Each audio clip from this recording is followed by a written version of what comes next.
Hey everybody, welcome back to the NoRights Podcast. I love how right before the music starts, somebody burped. Was that you, Franklin? I bet it was you. No. That was me. And you. Hey, you didn't. And Ian knows better. Did you even start recording yet? I mean, If it started the broadcast, it starts recording. It says you're now live. We're not putting this on YouTube for everybody to see. The show's gonna start off with me burping. Yeah. Sweet. Anyway, so as you know, I'm Ben, aka No Rights. I'm the host of the show. Joining me as per usual, my co-host and good buddy Ian. How you doing, Ian? Happy day before Halloween. All Hallows Eve. Okay. Yeah, and also joining us is my twin brother and arch nemesis, Frank. How you doing, Frank? I'm pretty good. Pretty good. Yeah, we're doing the show on Friday rather than Saturday because Ian's got some Halloween plans going on, and nothing wrong with that. Glad he's got more. Days that someone's gonna bail on. Hey, don't jinx it before he goes, man. No, it's like saying break a leg and then they don't. I broke my leg. I broke my other leg. Shit. But anyway, yeah. So we're doing this one early. That's fine. I don't have any Halloween plans. I don't usually. I might. Our dad went to a Halloween party not too long ago, and I was like, "What are you doing going to parties?" He's trying to fuck. Well, yeah. There is that. When you're trying to be single and mingle, I guess, makes sense. I've mostly been trying to get work done. So, in fact, let's do a little catching up. Ian, we haven't seen you since the last show. I've talked to Frank a little bit since the last one. What you been up to, Ian? I've been getting busy. Let's get it on. Don't tell me that. That's disgusting. I've been getting busy. Damn pervert. Get busy living, get busy dying. I made that joke right before the show, and he was like, "Hey, you just had to get that one in." And it's like, well, we both love Shawshank Redemption. Great minds think alike. Yeah, well, we're not from the reformatory, though. No, our relatives are. Shut up. Anyway. Inside and out. All right, so have you been busy coding or what? Last we talked to you, you'd been working on a dragon skull sculpture and everything. Oh, yeah. So. Yeah, I have. I can neither confirm nor deny. I did do that, didn't I? Oh, yeah, I did. I took some pictures of it, but it's on my phone. Maybe I'll be able to get it on a screen share here in a couple of minutes, maybe after Frank talks about his shit, whatever. Whatever. Nobody really cares about Frank. I'm sorry, my life's not as interesting as your big skull. Yeah. Oh, dragon skull. Was it a dragon skull or a human skull? I can't remember. It was a dragon skull.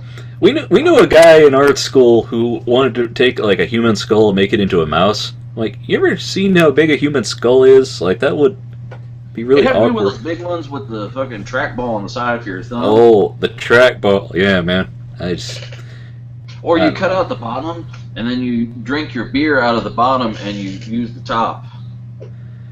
Wouldn't you want to drink your beer out of the top? Because dude, they always say I drank my drink from the base of his skull, and the base is the yeah, bottom, dude. but the jaw would be empty because it's just. God damn it! Didn't you see Drive Angry? No, not really. But Nicolas Cage drinks out of the base of a dude's skull. I like how Frank's like, didn't you see a Nicolas Cage movie? He'll be in anything. It's not that hard to see it. Right. God damn it! I'm sure you could get it on VHS for some reason. Well, it was trying to be one of those. No, that's dry. It was trying to be one of those grindhouse movies. It wasn't trying. It was. Anyway, it's fucked up. I like it. All right. Well, let's roll on to what Frank's been doing. Oh. Well, so. Yeah, man. You're all right. I thought you were trying to find pictures of the skull, but go on. Some more elaborate stories of the crystal skull, Ian. Well, no, Dun, dun, that dun, was what dun. I was. Dun, dun, I dun. was that done last week.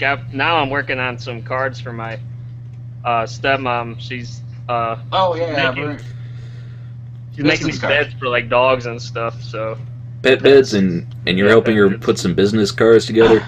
No, she's just making the bed. Yeah. You hop out of bed and she makes the bed, puts the sheets No. in. Yeah. No, I was feeling like making the joke when he was like, "Oh, and now I'm working on some cards for my Magic the Gathering."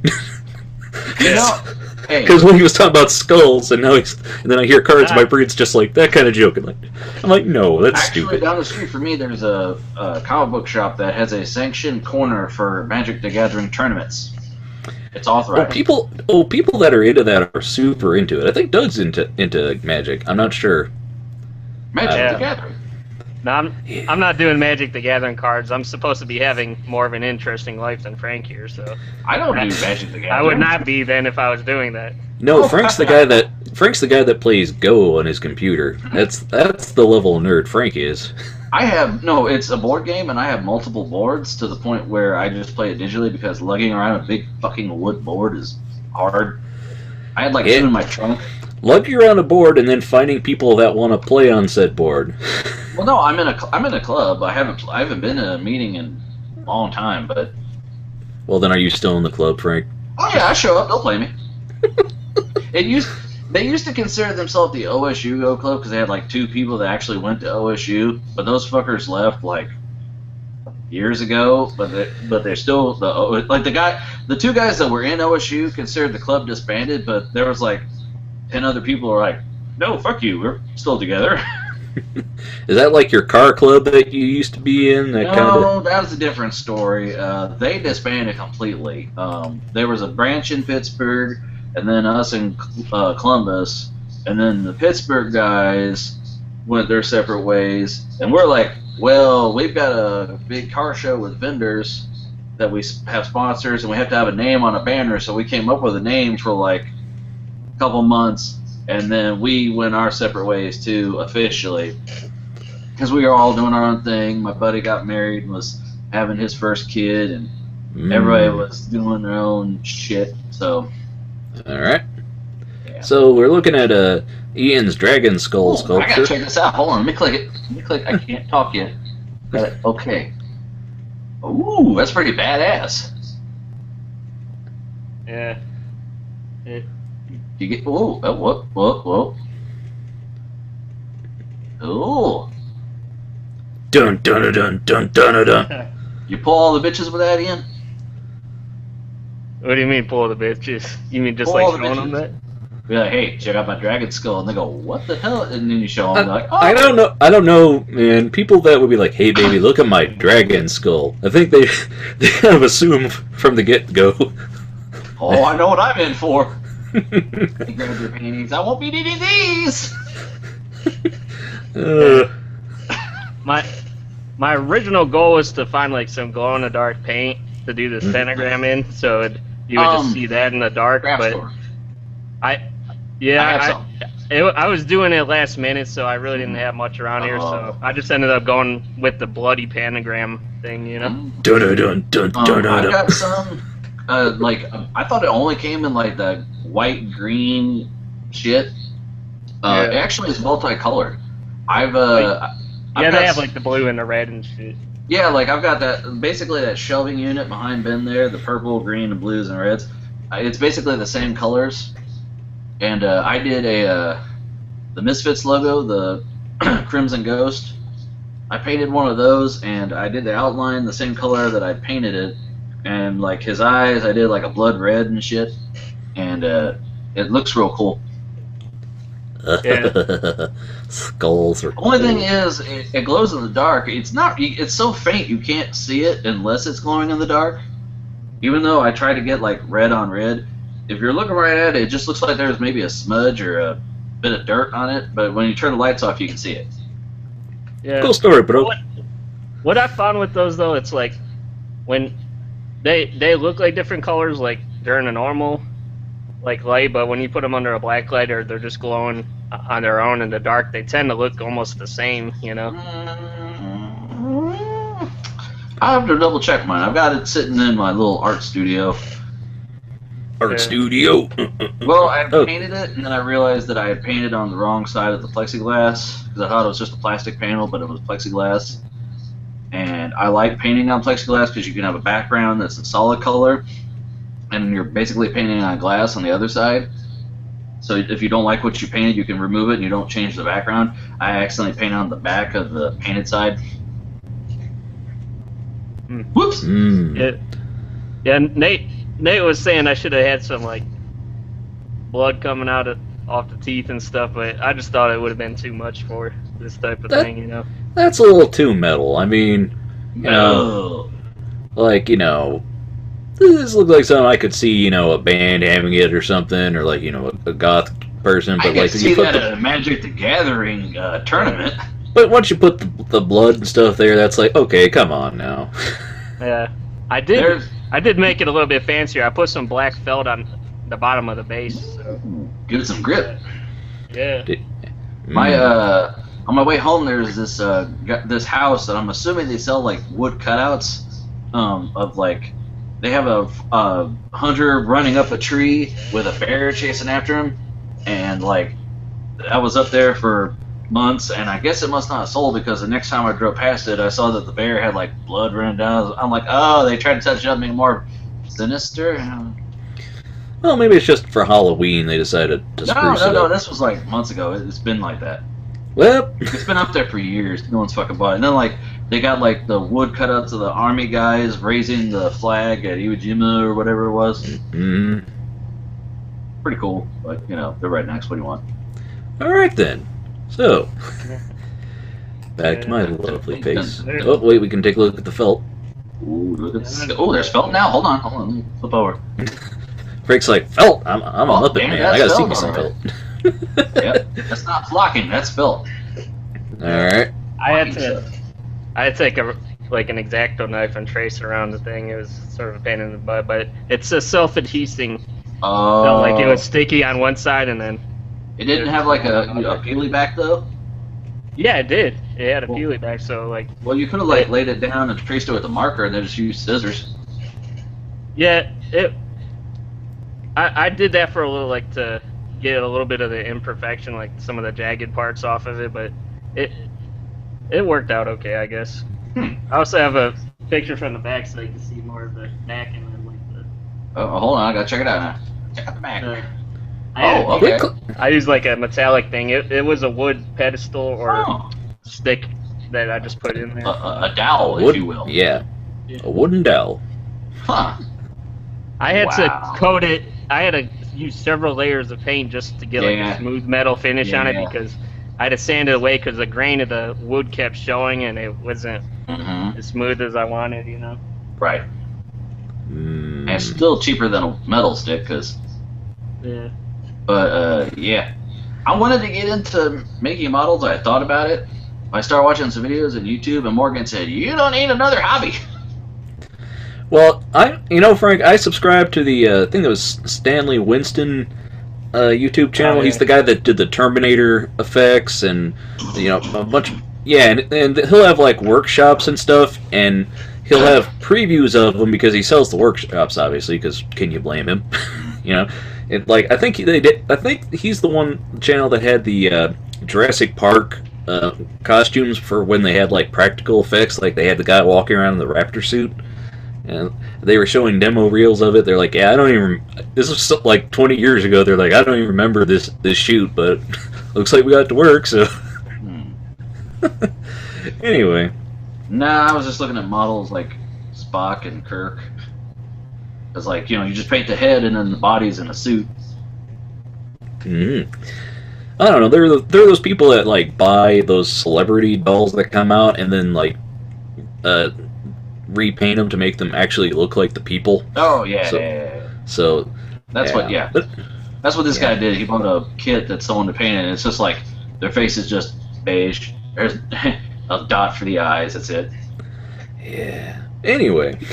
Lipstick color, like on their lips, there's like really realistic. It's freaky.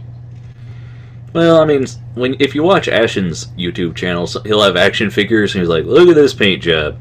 Look at the shape of this dude's face," and they just didn't care with the paint. It's not as bad as when I watch the Phaelus videos where he does bootleg zone and he'll have like bootleg Ninja Turtles toys. And Ninja Turtles. Yeah, they look really bad, a lot of them, because they just don't. They look like they came out of an accident. And you're like, this is in the store like that. Like, there's a couple of them had like pentagrams on top of the heads, and like the teeth are all painted in all gnarly and stuff. It's like, man, yeah. No, I just wanted to get a couple, because I got a couple of figurines here in my little. I've got a little sci-fi shelf. With I got like the Metaluna Mutant from This Island Earth / MST3K's movie, and King Kong, Gumby. What else do I got? Big Boy. Well, yeah, I got two of those. Those are banks. Now these move. Oh wow. I wanted to get one and make a Rod Serling head, because like you can't buy one. Well. Yeah, when was the last time you went to a store and said, "Hello, I'd like to buy a Rod Serling head"? I would. Well, just the head. You could get the body of someone else. I saw. I listened to a podcast and they were talking about this interview with Rod Serling, and one guy was like, "Or is it Sterling or Serling? Serling," and he was like, "Now, you know that guy's voice, the way he talked in the Twilight Zone, that was his actual accent, so he wasn't just putting that on. So he talks like that in the interview, and it's a little distracting. He's like, oh, that's fine. He start playing a clip from it, and he has to cut it off real quick. He's like, okay, I gotta admit, I did think it was kind of a put on. He's like, so, let me tell you my opinions. That sounds like a George Takei. Well, I do a good George Takei, too. Oh, my. Oh, my.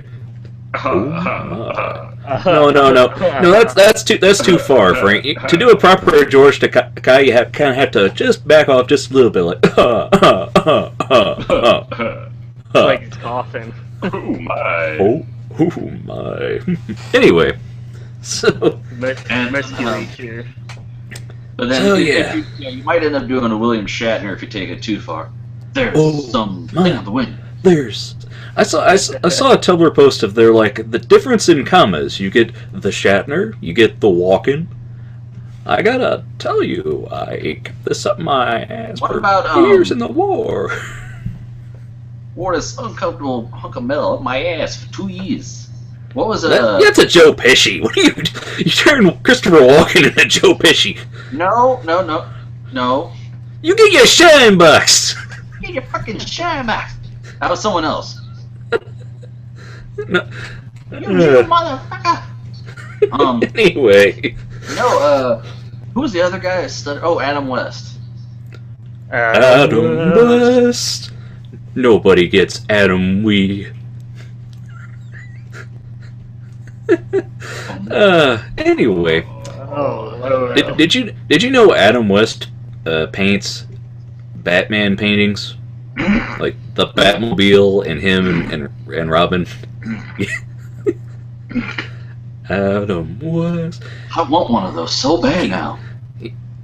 James Rolfe said he saw him speak at a convention, and he was like, he doesn't like the new Batman where it's all gravelly, and he did his impression of Christian Bale being Batman, so it was old Batman doing new Batman. I'm Batman. Hey, I'm Batman. Yeah.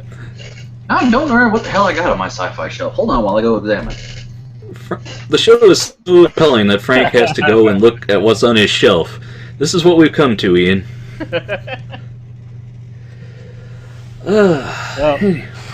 Yeah, you should ask him, hey, if he needs to take a bathroom break while he's at it, that's cool, too. Yeah, I think I'll go take a pee while waiting on him. Anyway. Maybe he could scratch his junk as he comes back on camera. Anyway. But yeah, I was going to ask Frank what he was up to this week, but he's burping on cue. Welcome back, Franklin. Did you enjoy your scenic vacation to your shelf? Yeah, anyway. I got a Visible Man. Oh, great. Like Slim Goodbody? Well, no, like the dudes on the Nirvana posters, but without the wings. You mean the in utero?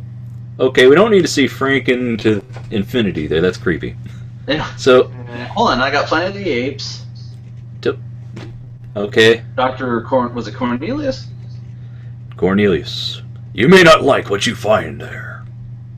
And Dr. Zaius, Dr. Zaius. Dr. Zayas, that's it. Dr. Zayas, Dr. Zayas. Cornelius was the dude from fucking Rudolph. And, I got, Cornelius. Gold! And then I got Stormtrooper.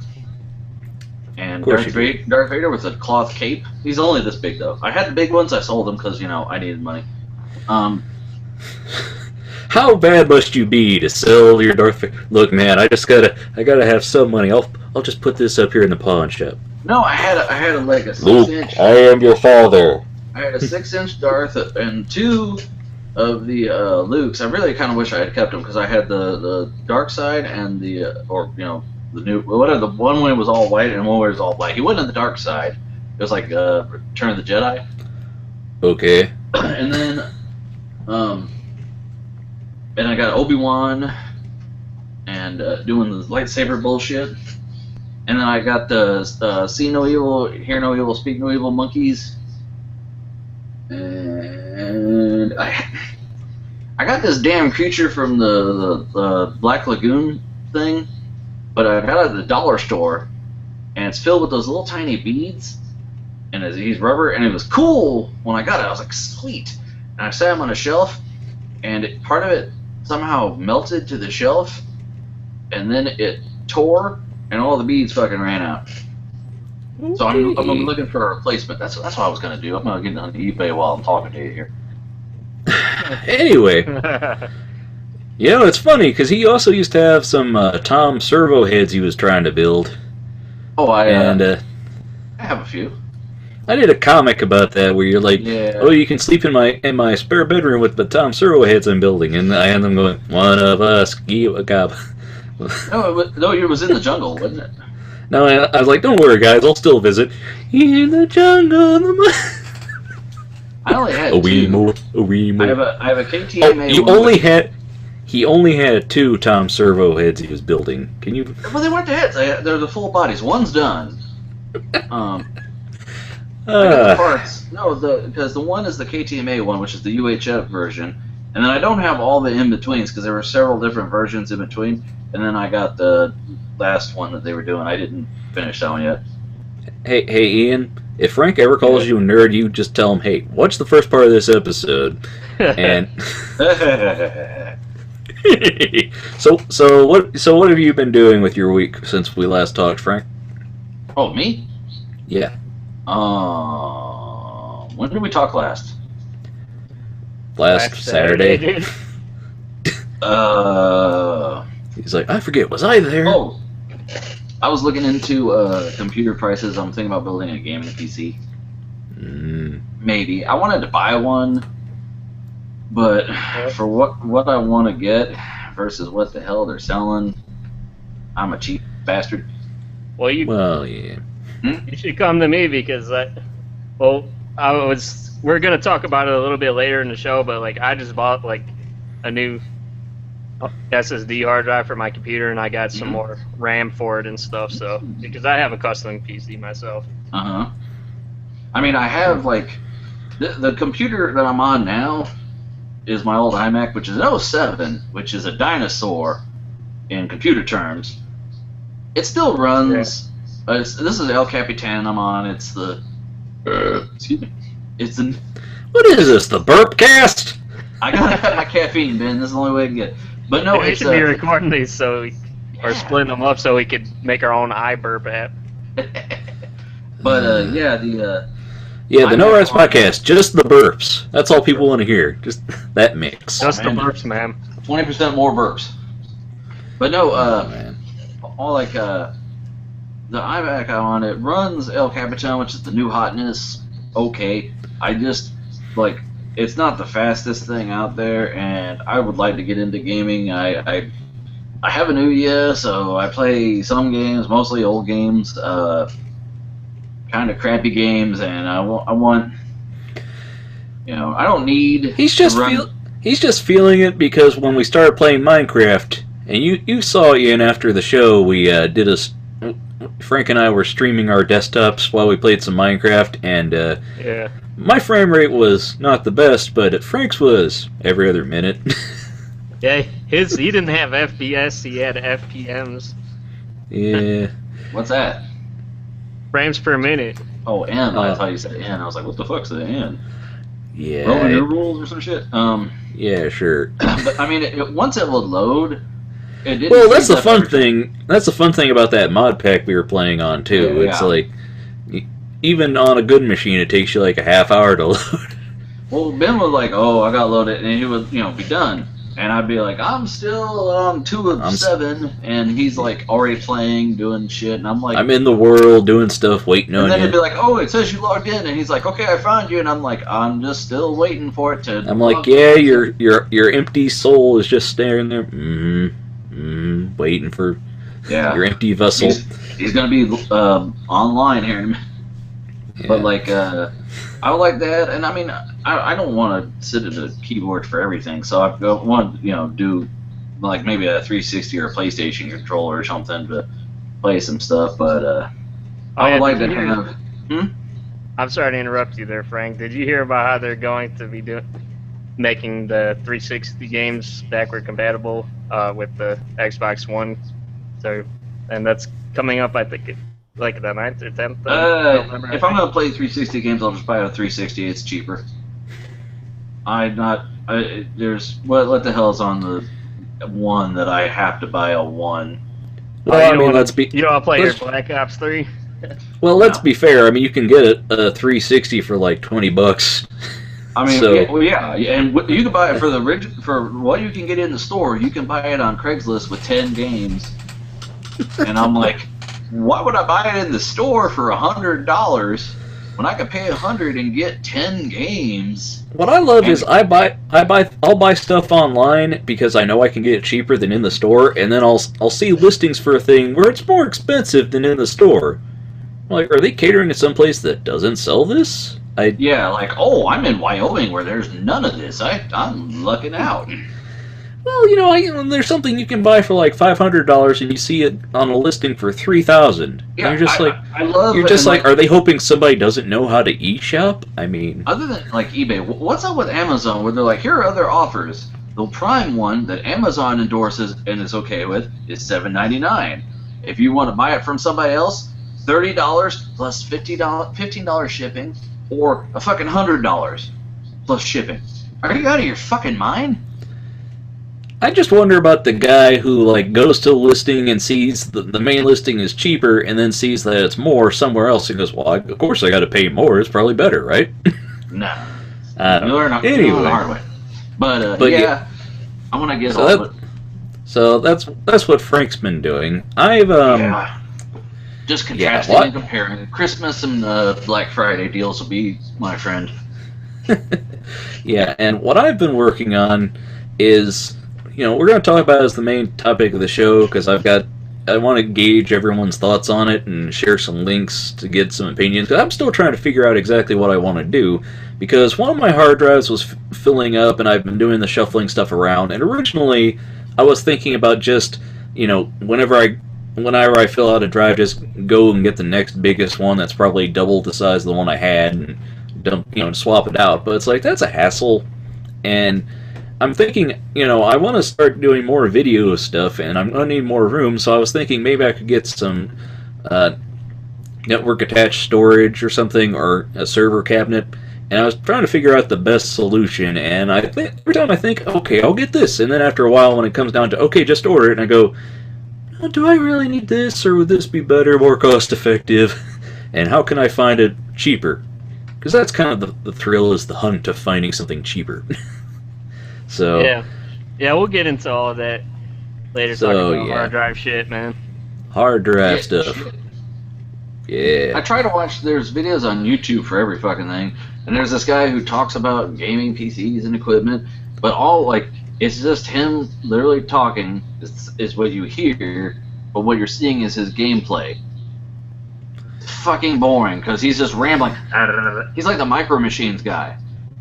He's just so fast and just saying all this shit like this, and you're like, shut the fuck up, dude. What I think is you should be able to do this, but then you should. I overclock this. Oh, God, yeah. And then you want to cool it with water coolant, with a liquid coolant, and you want to dip it in the deep fryer. No, he explained SSD versus regular hard drive, And he said, well, if you could get both, that's awesome. People can't really afford just one. And always have a regular hard drive because it's cheap. And he stretched that out into a fucking 10-minute video, man. That's all he said. Well, Frank, I mean, I watch game reviewers and critics that'll spend like 15 minutes on the title screen telling you something, and then talk about like, well, see, the options menu here is atrocious. Let me go in for 20 minutes about why this is wrong, and like I'll be scrubbing forward on the timeline, going, does he leave the? No, he stays on that a good 10 minutes. So, excuse me. The Burpcast, brought to you by soda and. Anyway, so Creature from the Black Lagoon Snow Globe, Ben. Ooh. Okay, is that the one with red, so it looks like blood?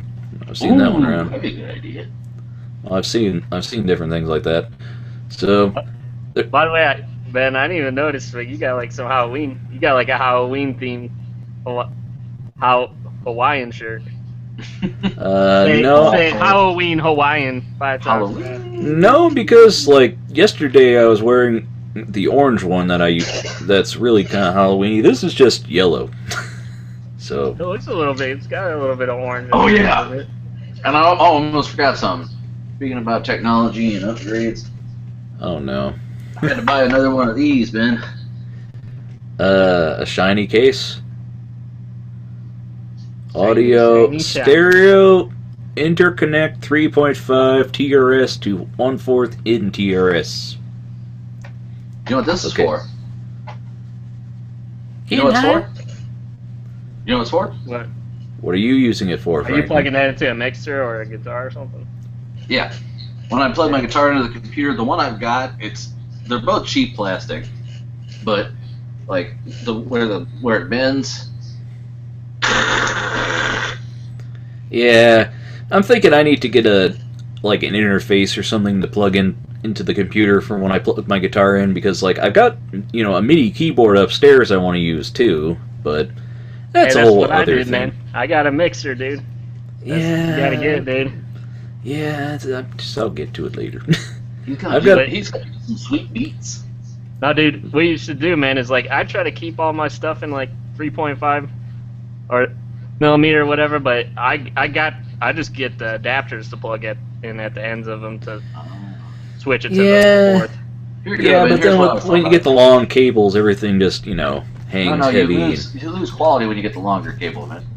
Well, I mean, with the guitar cable, Frank, it's pretty long, Universal Monster Snow Globe. That's kind of ugly looking, though. Well, it's yeah. Are you happy now, Frank? You killed Ian's screen share. Are you happy now? Are you happy now? Okay, so anyway, that's all I can sing before copyright gets us. Yeah, so let's move on, shall we? Did you know the creature from the Black Lagoon actually had like 3 films and became human by the end? What? Yeah. What? I didn't know the ending. Ooh, yeah. Herman and Lily Munster dolls. Boo doo doo, boo doo doo. I watched the end of the Addams Family movie, the Addams Family Values. Oh yeah. Doo doo doo. Yeah. Doo doo doo doo. Oh Jesus, that's creepy looking. Oh my God. What? Oh my. Hold on. Hold on. I gotta. Oh my God. Wow. Oh my gosh! Wow. Well, you guys can't see this, so. No, hold on. I gotta see if this is real. Oh, the auction ended. Who gives a fuck? I don't give a fuck. I don't give a fuck. Did you know the Nope. No, was it the Addams Family? I think the Addams Family TV set was pink because if certain colors turn to grayscale, like that. Anyway. So hold on. Check this out. This is what I was saying. Oh God. Okay, let's go ahead and take a look at that, Ian. Show the audience. What? Herman Munster's head? Isn't that fucking freaky looking? It's 1-to-1. Oh, I've seen freakier, Frank. I was just scrolling and I see that dude looking at me and I go, yeah. Oh my, Lily. Well, you know what's funny is you can get an Arnold Schwarzenegger as the Terminator head. Yeah, it's freaky. Oh, it went for $200. Nobody bought it, amazingly. Do. No, I want to get like the coach and some of the little figures. Who do you think would win in a cat fight? The Lily Munster or the what's her name from the Addams Family? Morticia. Yeah. Probably Lily. Depends on which Morticia we're talking about. Are we talking about the movie one or the one from the TV series? Well, you gotta remember, Lily probably fucked around because, see, her dad was a vampire, her husband was Frankenstein, and their kid ended up being a werewolf. Her husband was Frankenstein's monster, Frank. Let's get that clear. Oh, no, he was a monster. They never actually said he was Frankenstein's monster then. Well, I'm just saying, though, he wasn't a Frankenstein. Because Frankenstein made the monster. It's Frankenstein. Oh, cool, the beatnik version. Awesome. Okay, so anyway, we're getting off topic here. It's Halloween. Yeah. What are you talking about? We're off topic, motherfucker. We're on topic, if anything. Well, dude, we gotta get to news, man. We gotta get a lot of. We gotta get to the news because we have a subject for this episode. So it's already 8:44. We started the show at just after 8. So. Oh, you act like you got shit to do. Well, you want to play some Minecraft after this, and if you don't want it to be like the sun coming up. It's like, you're like, it's late. I gotta get up. I get up at 5 in the morning, son. I don't know about you, but I can't be staying up till 2. I got up at 5 in the morning. I went to work. Son. All right. Damn, son. So anyway, it's time now for the news with Ian. All right.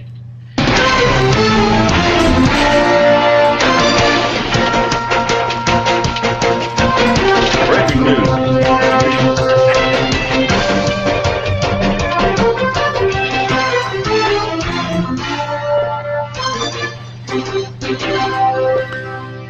The news with Ian Now and tonight's high school football scores. You interrupt my joke, Frank. You ruined my joke. By the way, I just want to say, by the time this show is done, it probably will be Halloween. Oh, by the time this episode's over, it's going to be Christmas. Oh, because squirrel figurines, Ben. Because Christmas has been butting its nose through Thanksgiving because nobody really cares about that holiday anymore, and it's slowly been eyeing. It's been slowly been eyeing Halloween, and everyone's like, "No, you stay off our Halloween. We got our pumpkin spice lattes. You are not touching it." No, man. They don't. It's not that no one cares about Thanksgiving. It's just it's hard to make shit that's not fucking pilgrims or Native American Indians. Hey, why don't you guys love football, man? No. The football. Football. No. See, football. That's it. See, here's the thing. I enjoyed football when I was in the marching band. That's when I love football. And when I stopped being in the marching band, it's like, well, I kind of have to have reasons to care about the game because it's a fun game. But if you're in the stands and you're hanging out with people, that's different. So, but anyway, our first news story. PewDiePie urges fans to sign up for YouTube Red to defend creators from ad blocking. And now we've struck Frank's opinions on things. Oh, no. So we'll let Ian read a little bit first before we go to the panel. Alright, so it says Felix, how do you say that, Keelabird? I don't know. Who goes by the online moniker PewDiePie asked fans today to sign up for YouTube's new monthly subscription service, YouTube Red, to better support online video creators. YouTube Red costs $10 a month, and I'll just call him PewDiePie, said in a blog post on his website that smaller video channels on the platform are suffering due to rising rates of ad blocking. On YouTube, he noted that according to his Google Analytics, around 40% of users are utilizing ad blocking software when watching his videos. According to analytics company PageFair, which publishers use to measure the cost of ad blockers, the rate of ad blocking has risen 41% globally.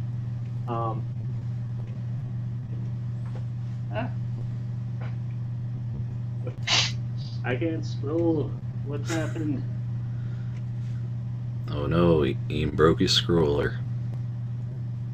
Maybe my mouse. Slow yours. I think my mouse is dead, man. My wireless mouse. I gotta plug it in. Oh, just get you a nice little $5 one from Five Below. PewDiePie gained fame on YouTube through so-called Let's Play videos, which feature the now 26-year-old playing video games and responding to fans. So yeah, he talks about it, let's see, supporting the platform and supporting creators and opinions. I mean, go figure, a content creator is all for something that gets creators to get paid. Yeah. I mean... Now, when Ben does the blog post, I included two links. I included a link to a YouTuber known as David DeFranco. He gives more of a neutral stance on it, like positive and negative, because he's saying $10 is a little bit pricey. Since he pays like $8 for his Netflix, that gets everything. Yeah. I mean, I don't know. I don't know all the stats of YouTube Red. I mean, is it just geared toward paying the people whose content you watch? Franklin? Ooh. Well, oh no, I know what it is.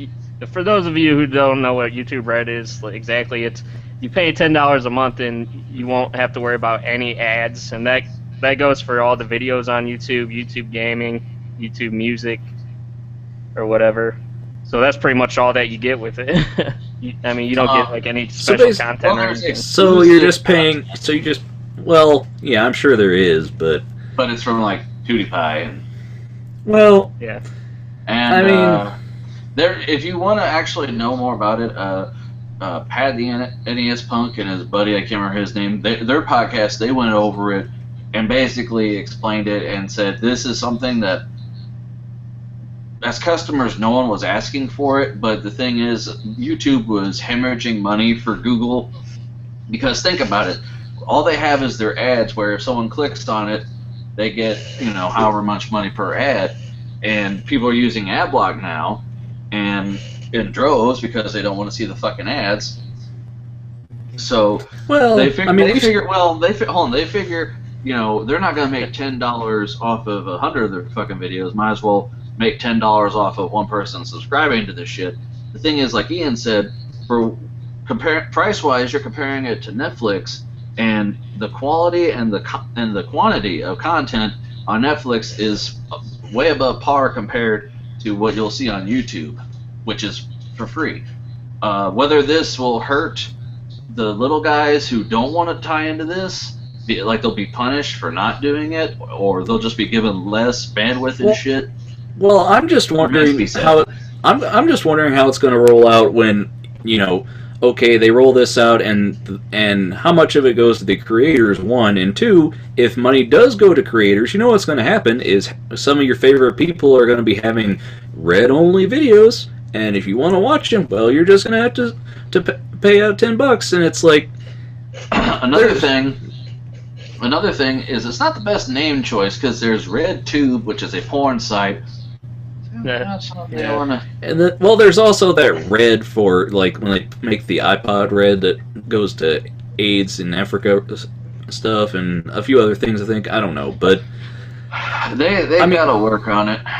I've heard some opinions about YouTube Red also, that they're saying that if people tried the free month, that they won't pay the content creators with that, so they're expecting content creators to give up their, to get their, to give free, just basically like the same thing Spotify did, it was Apple Music, when they were like, oh, if people do a free trial, well, we're not getting any money from them, so we're not paying the artists or creators, and it's like, they're like, that's not a good thing to do, because October is the highest month for ad revenue, and that it would hurt creators to tell them to wait till January to sign up or whatever. The content you get is nowhere. It's not there yet. To charge that much is outrageous. I mean, I pay for, because they said, like, literally they sum it up best in the podcast. Their discussion of it. It's like talked exclusively about it and then started recording because they brought up all the points that I was worried about. Like, you're paying, like you said, you're paying for Netflix. Someone who already has Netflix probably already has Hulu. They probably have Amazon, and they're trying to cut cable. Well, by the time you add another $10 a month, fuck it, you might as well have cable. I mean, the thing is that, being a guy who's had websites around for, I've been on the web with my own site since 2002, and, webcomics, when that came around, for a long time, people were riding high on advertising, money then, and the bottom fell out of that quite a while ago, and you see video sites having the same problem where they can have this huge audience, but the bandwidth and the fact that, advertising, especially with AdBlock, is really killing that. I mean, Blip had problems with that where they replayed the same ads too constantly, and they didn't get enough advertisers, so they had a small pool of ads to play from. And some people who were trying to make a living off of it loaded up too many ads on a video. You'd see the same ad like 8 times, literally. So I don't blame people for using AdBlock. And in my opinion, I agree with the idea of supporting content creators. That's why I like Patreon, because you can just subscribe and kick a few bucks to the people you like, rather than saying YouTube as a whole. Because some stuff on YouTube should be free. But if people want to block ads, it's like, well, you need to get their attention and try to get them through the process some way. A lot of YouTube traffic is based on recommended views and stuff like that. Like if people see a link and click on it and stay on YouTube. So it doesn't surprise me that they're trying to go away from the advertising model. I mean, I know Google's, made their money doing ads, but the ads are going away. Let's face it, nobody's making money on that these days. Yeah, well, I was gonna say, like, if you're like, I mean, if you have to really, you can't really count on, if you're trying to be a big YouTuber, you can't really count on like the ads as much as just like having a general following that's pretty huge, right? Well, yeah, to make money with it, and like Ben said, Patreon. Well, I mean, then you're going to your audience. I mean, no, you can't just go to YouTube and start making videos and then expect to get money. It's like you have to build your following, just like with any creative thing, and your following happens to, share your content and watch the ads, and that pays you back, or they go to Patreon and pay you things. And the idea of YouTube Red, it's not a bad idea, but you need to have something a little bit better in 2015 than just, you don't get any ads. Because, I mean, granted, Hulu has learned that people will pay to stop ads, but... Well, I have a question. I mean, wasn't there... I thought YouTube was supposed to be doing something with, like, if you pay so much money, you get, like premium content or some kind of special service, Weren't they supposed to be doing something like that? I think that was rumored around for a while, but I don't think anything's come of it yet, other than the launch of this. I think we're probably going to see this getting upgraded as they come up with ideas on how to make it better and try to get the bigger channels to partake of it to make it a popular thing. So you see, I mean, you know how like with Patreon, a lot of people do, like, if you're a patron on there, a lot of YouTubers will give them like special videos and vlogs and stuff like that. With it, if they did like a premium type thing, that could be a good supplement for them. Then I really think I'd like to see like YouTube and Patreon getting together. Like especially since stuff like Subbable got absorbed by Patreon. I think it'd be in more people's interests to see something like Patreon get exclusivity with YouTube. But I can personally, since YouTube is run by Google now, they're going to do the Google thing of introducing, it's YouTube pay for ad, YouTube subscribe, Remember, people were all mad when they came up with Hangouts because, like, it used to be Google, something else? A Google Chat, I think. I don't know, man. I mean, Google has a... I get emails for Google Plus, and I'm like... Well, Frank, think about it. I had to explain to people, they're like, what's Google Plus? And I was like, Google Plus is what replaced Google Buzz, which is what replaced Google Wave, which... I remember when they were trying to make Google Plus a thing, and it's just like, we've accepted it's not. It's its own unique thing. I mean, people are still on MySpace. People are still on your other circles. sites. It's great. They're like, oh, so joined your circle. I'm like, our circle? So is this a T-Mobile phone from '96? But yeah, I mean, all in all, I think all of us here like the idea of YouTube Red. Right now, there's not much of a reason to have it other than to try and support creators, but I'm wondering how much they actually get of this. I'm a huge fan of YouTube. I enjoy original content. I enjoy people just doing something and going out there, getting their name out, and it making shit that I enjoy watching.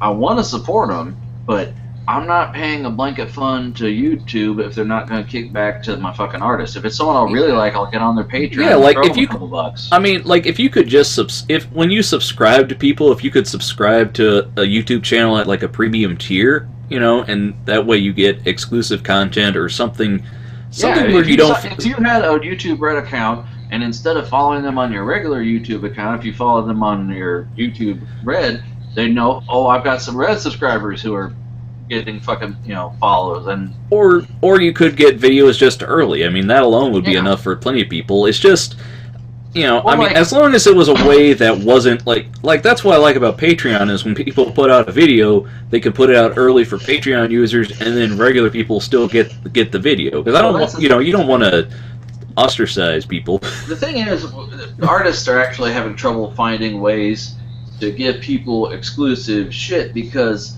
they're busting their ass just to do the YouTube thing. Like, okay, I follow LA Beast just to drop a name of someone I watch. And LA Beast. Right, and his thing was he got have a good day. Oh, my hand. Yeah, he would eat horrible shit or eat shit faster or more than people should. And people would watch it. He would do a video. During one of his Q&As, they asked him what he does. He says he makes a video a month, and that's all he does. He lives off that, and that's cool. He puts his health on the line, man. Well, yeah, he could die, or he's been to the hospital several times. He broke his toe. He did all kinds of shit. Well, I mean, look at Jackass, man. I mean... Yeah.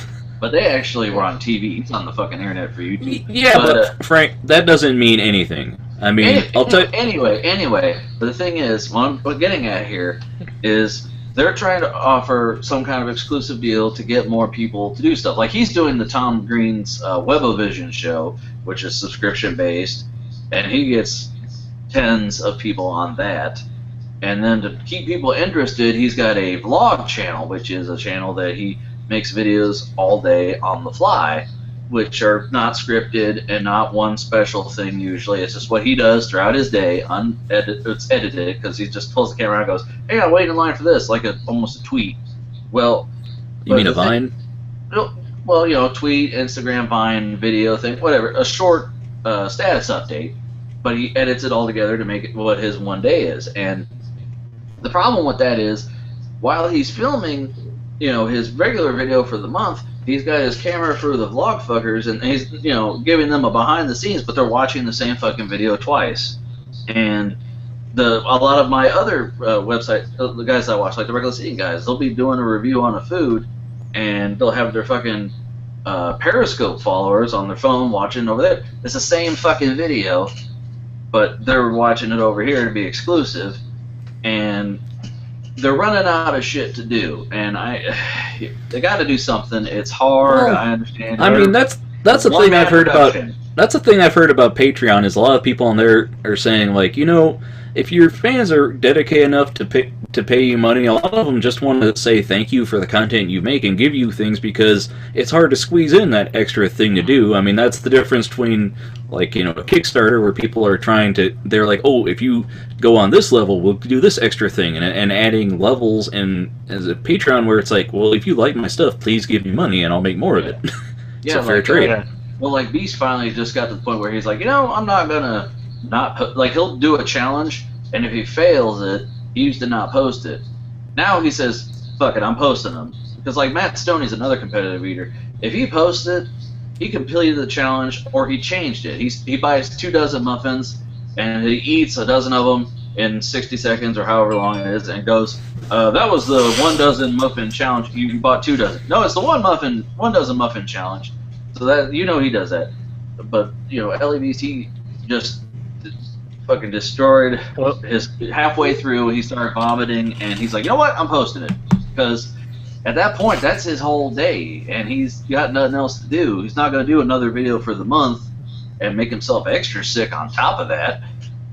I mean, yeah, like it's hard. I remember seeing a YouTube video like this week where he's saying, I think I have a virus after eating this shit. No, he thought he had parasites because he had ate a bunch of raw meat from an Asian market, for one thing, and then he ate a goat to try and, promote cancer awareness, which is a good thing, but he ate a goat. So he thought, he's like, I've had diarrhea for 3 weeks straight, and he thought he had a parasite, and in part of his vlog, he did the stool sample, he's like, that was the worst thing I've ever done. It was heinous. And,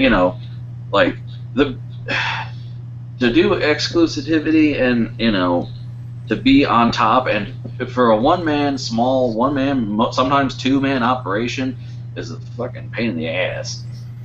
And that's the reason why only some people can actually do it. There's a billion people that make videos of shit. Hey! Frankie! Yeah. What up, dog? Oh, shit. Don't ever do that again. What? Where you at, dog? I just see a picture of you in a circle. What up, still picture of Doug? Yeah. Oh shit, he's doing the Ian camera thing. Hold on. No, my name Also- may not be Ian. So I'm not gonna act like the selfish son of a bitch. Franklin, You gonna belch too, Doug? We're all belching except Ben. He's afraid. no, I'm just... Tell him we ain't scared. We ain't scared. Oh, man. Anyway, On and on. so...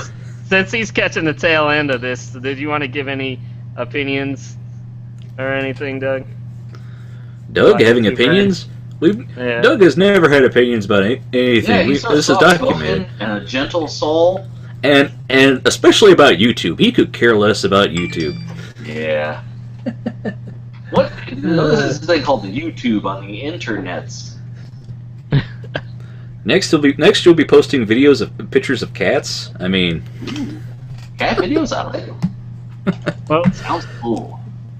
the point is though, like YouTube Red, it's not really gonna take off because everybody on this podcast right now is using ad blockers, and even if you're on mobile where it doesn't really work as well, it's not that big of a freaking deal to just skip it after 5 seconds. I mean, I think we all. I'm gonna leave and come back. Give me a sec. Okay. I mean, the thing is, like, how they've launched it now, I don't see much point in the service, but I see the point. I like the idea of it, assuming the content is worth it. Because it's like, okay, you want to give me ads free, like, that's nice, but there's a free way to get ads free right now. Yeah, I would give them money to support things I like, but you gotta give me something, bro. I can't just give you money to give me money. Like I said, if you could, I mean, even if there was just some way for, like, I'm sure if people had a thing where you could say, tick this person to give them a portion of my YouTube Red subscription money, that I'm coming for their stuff. If you could just support the creators that you like and be able to point at, I'm sure people would sign up for it. It's just... Right. Internet be like, I don't give a fuck. That's right.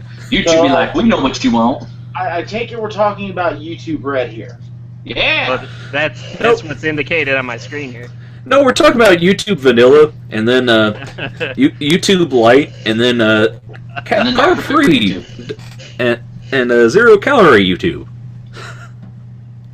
So here's the thing about YouTube Red. Yeah. Uh-oh. Here we go. All right. It is not a bad idea if you can pick where your money goes. But no matter how many millions of people are sitting around watching PewDiePie, Which, by the way, this is about PewDiePie. PewDiePie urges fans to sign up for YouTube Red to defend creators from ad blocking. there's going to be people running that ad blocker anyway. There's not going to be any advertisements on YouTube Red. I bet you for damn show there's going to be commercials on that premium content that you're paying $10 a month for. Well, I mean, the way we've talked about on the show, Doug, is that we all agree that there should be a better catch for why you subscribe than just, oh, we'll just take ads off. If there was more, if there was a guarantee of good exclusive content, or that you could pick to set who gets part of your, what you're paying for. If you could support the creators that you like and make sure that they get the money rather than all your money going to who knows.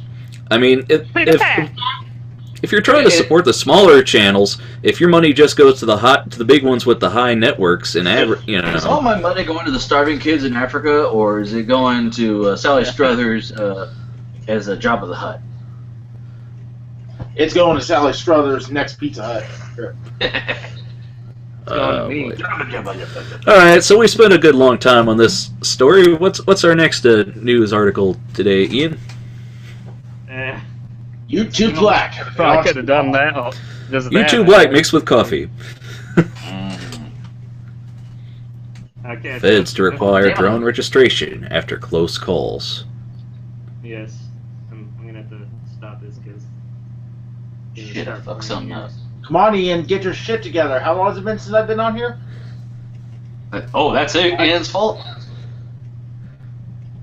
Get it, Ian!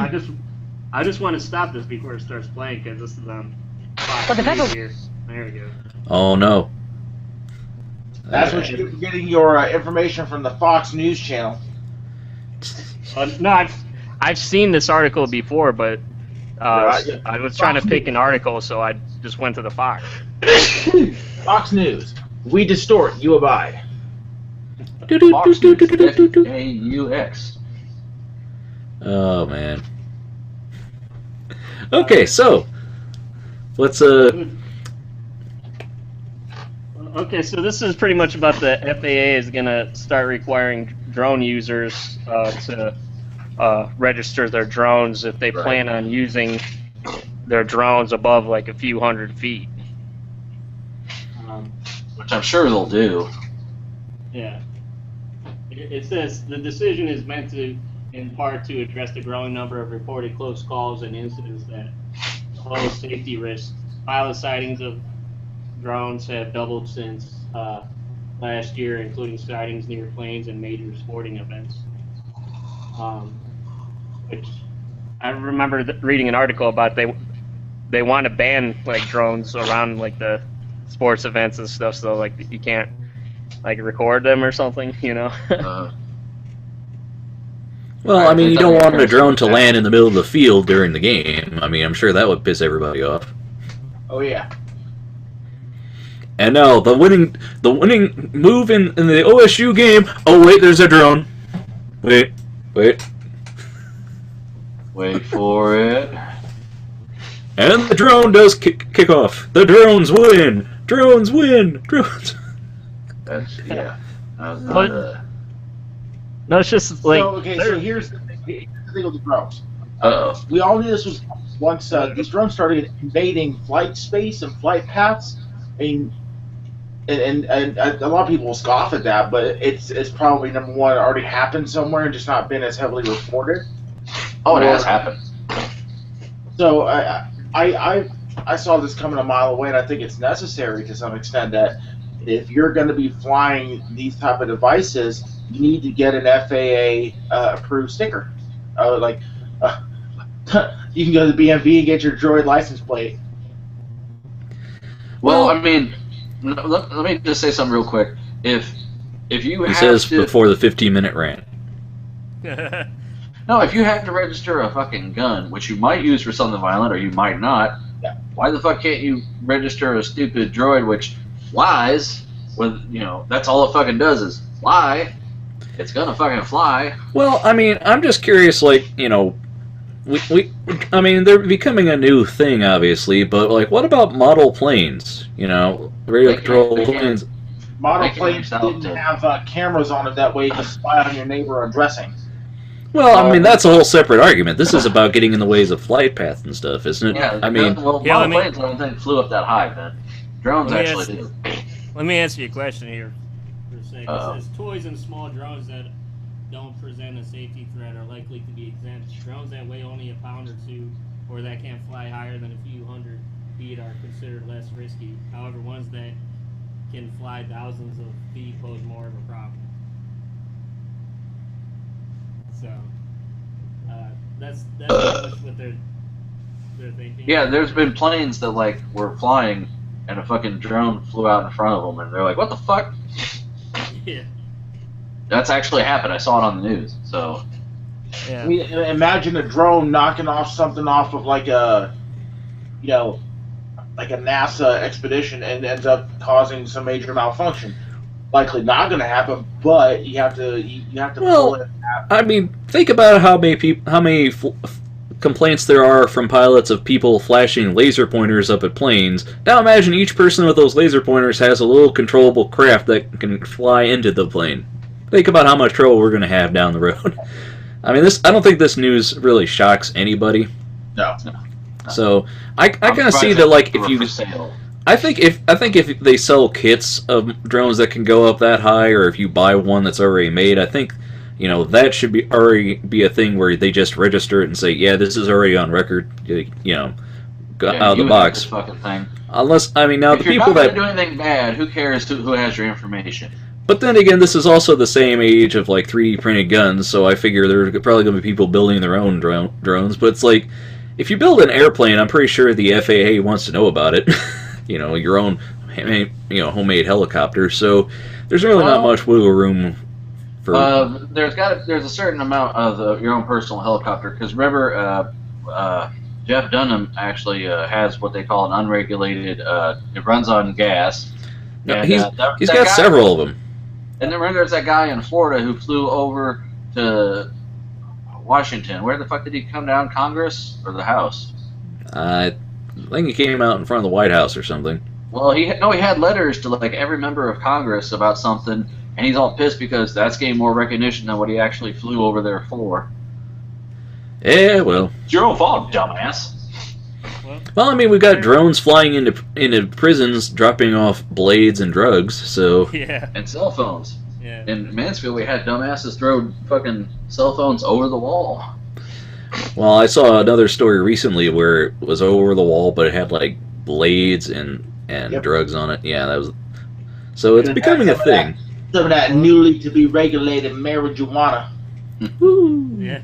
Mary It Jane. says there's potential, for the thing to get sucked up in the engine or whatever. Mm-hmm. That could be a problem. Yep. But this isn't just for like a problem for just like Joe Schmo that's just trying to get his little drone going. It says in an example of the mounting tension with regulators, the FAA recently proposed a record $1.9 million fine against an aerial photography company for flying drones in crowded New York and Chicago aerospace without permission.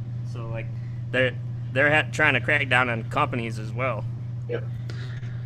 Well, yeah, I mean, it makes sense, because that's where you're going to actually... More often than, the regular Joe Schmo, because the Joe Schmo has to work his 9 to 5, whereas the company, that is their 9 to 5. Well, the Joe Schmo has to buy the drone and put it together. Like, the company can just rent one for the day, so... Yeah. So it is something that we got to think about. Like, I mean, we're going to have, in the future, we're going to have flying drones, flying cars and stuff. It's going to be more of a 3D... It's going to be more of a 3D problem. We're not going to have to Doc and Marty showed up on Kimmel to explain us that future isn't going to happen. It's just remarkably unsafe. It's just unsafe. I'm just saying we're going to have to think 3-dimensionally and have a lot more. You're not thinking 4th-dimensionally. I have trouble doing that now. There'd be hologram people riding hoverboards, flying drones illegally without permission while they're sitting there walking with their self-tying shoes. No, the holograms are at Coachella, like Tupac. Coachella. Anyway, so I mean, I think so. Basically, all of us here on the panel, we're not surprised by this, and we're probably going to see more of this. Well, yeah, I mean, anything that goes into airspace is going to need to be regulated, and I'm sure anything with the camera on it needs to be regulated to some degree. Otherwise, hey, let's just fly over the girls' locker room. What do you say? Was the girls' locker room open air? I don't know. Right. Just happens to be in this example. There's no roof. We can just fly over and see it. And I was just tunneling underneath all these years. Man, Ben. What? I really want this figure, but Jesus. Just take a look at it, Ian. Let's hope it's not a giant penis. Oh! Whoops. It's Gigan. What do you want an under 2-inch Gigan, Frank? Because it's badass, but I don't want to pay that price for it. That's ridiculous. That's ridiculous for an unpainted Gigan. You're called in Japan. You pay from Japan. Now, see, Once again, the impersonations on this show do not necessarily reflect the opinions of NoRights Productions or anybody else on the panel, other than the ones doing them. Yes. Oh yeah, let's. Frank was doing his Christopher Walken impression. Let's do all of our. That came out as Joe Pesci. Yeah. No, I could shoot you in your kneecaps. He hit it up his ass. Come on, Doug, you do so well, man. He hit this uncomfortable hunk of metal up his ass for 2 years. I got it. You know, in my bedroom, I've got a kangaroo. I've got a kangaroo on my nightstand. And you know what's on that? A watch. What? Now I just need to show that watch up my ass. And then leave it there. Google gets back into podcast distribution with Google Play Music Podcasts. Yeah. Now, I figured this would be an interesting article, and this might be something for the show because we're on Google Hangouts. So, and I figured it might be a cool idea for us. Like, if they start doing this, maybe we could have the show on the Google. Get some of that scratch. My concern is, like, iTunes kind of has, the lockdown on where people go to find podcasts that aren't, like, if you know where the feed is and you know tech enough to subscribe to an RSS feed, but most people, if they want to listen to podcasts, they go to the iTunes store and see the suggested podcasts there. So I'm kind of wondering how how this is going to fare. I mean, I know people do go to the Google Play Store, but I guess if you're already there and on an Android device too. Yeah, I was gonna say maybe we could throw a bone out to the Android people. I'm on Android and fucking get a hold of Frank's on Stitcher Android. and fucking Ustream and you're in business, okay? Here you go, Ben. Oh, I no. think I should get this. Seems like a better deal. Wow, that is a giant model penis. I mean, It's a big veiny bastard, isn't it? yeah, it's not to scale though. That's a better deal, Frank. So, I mean, they're colored at least. Colored? That's racist. Let's just move on to the story. So, remember Google Listen? The Nope. Google made podcast app took to your audio RSS feeds from Google Reader and played them on an Android phone, but the service was killed in August 2012. Today, Google is finally jumping back into the podcast game with Google Play Music Podcasts. I can see this in the future. Google announced today that Google Play Music Podcasts will be killed off in August 2016.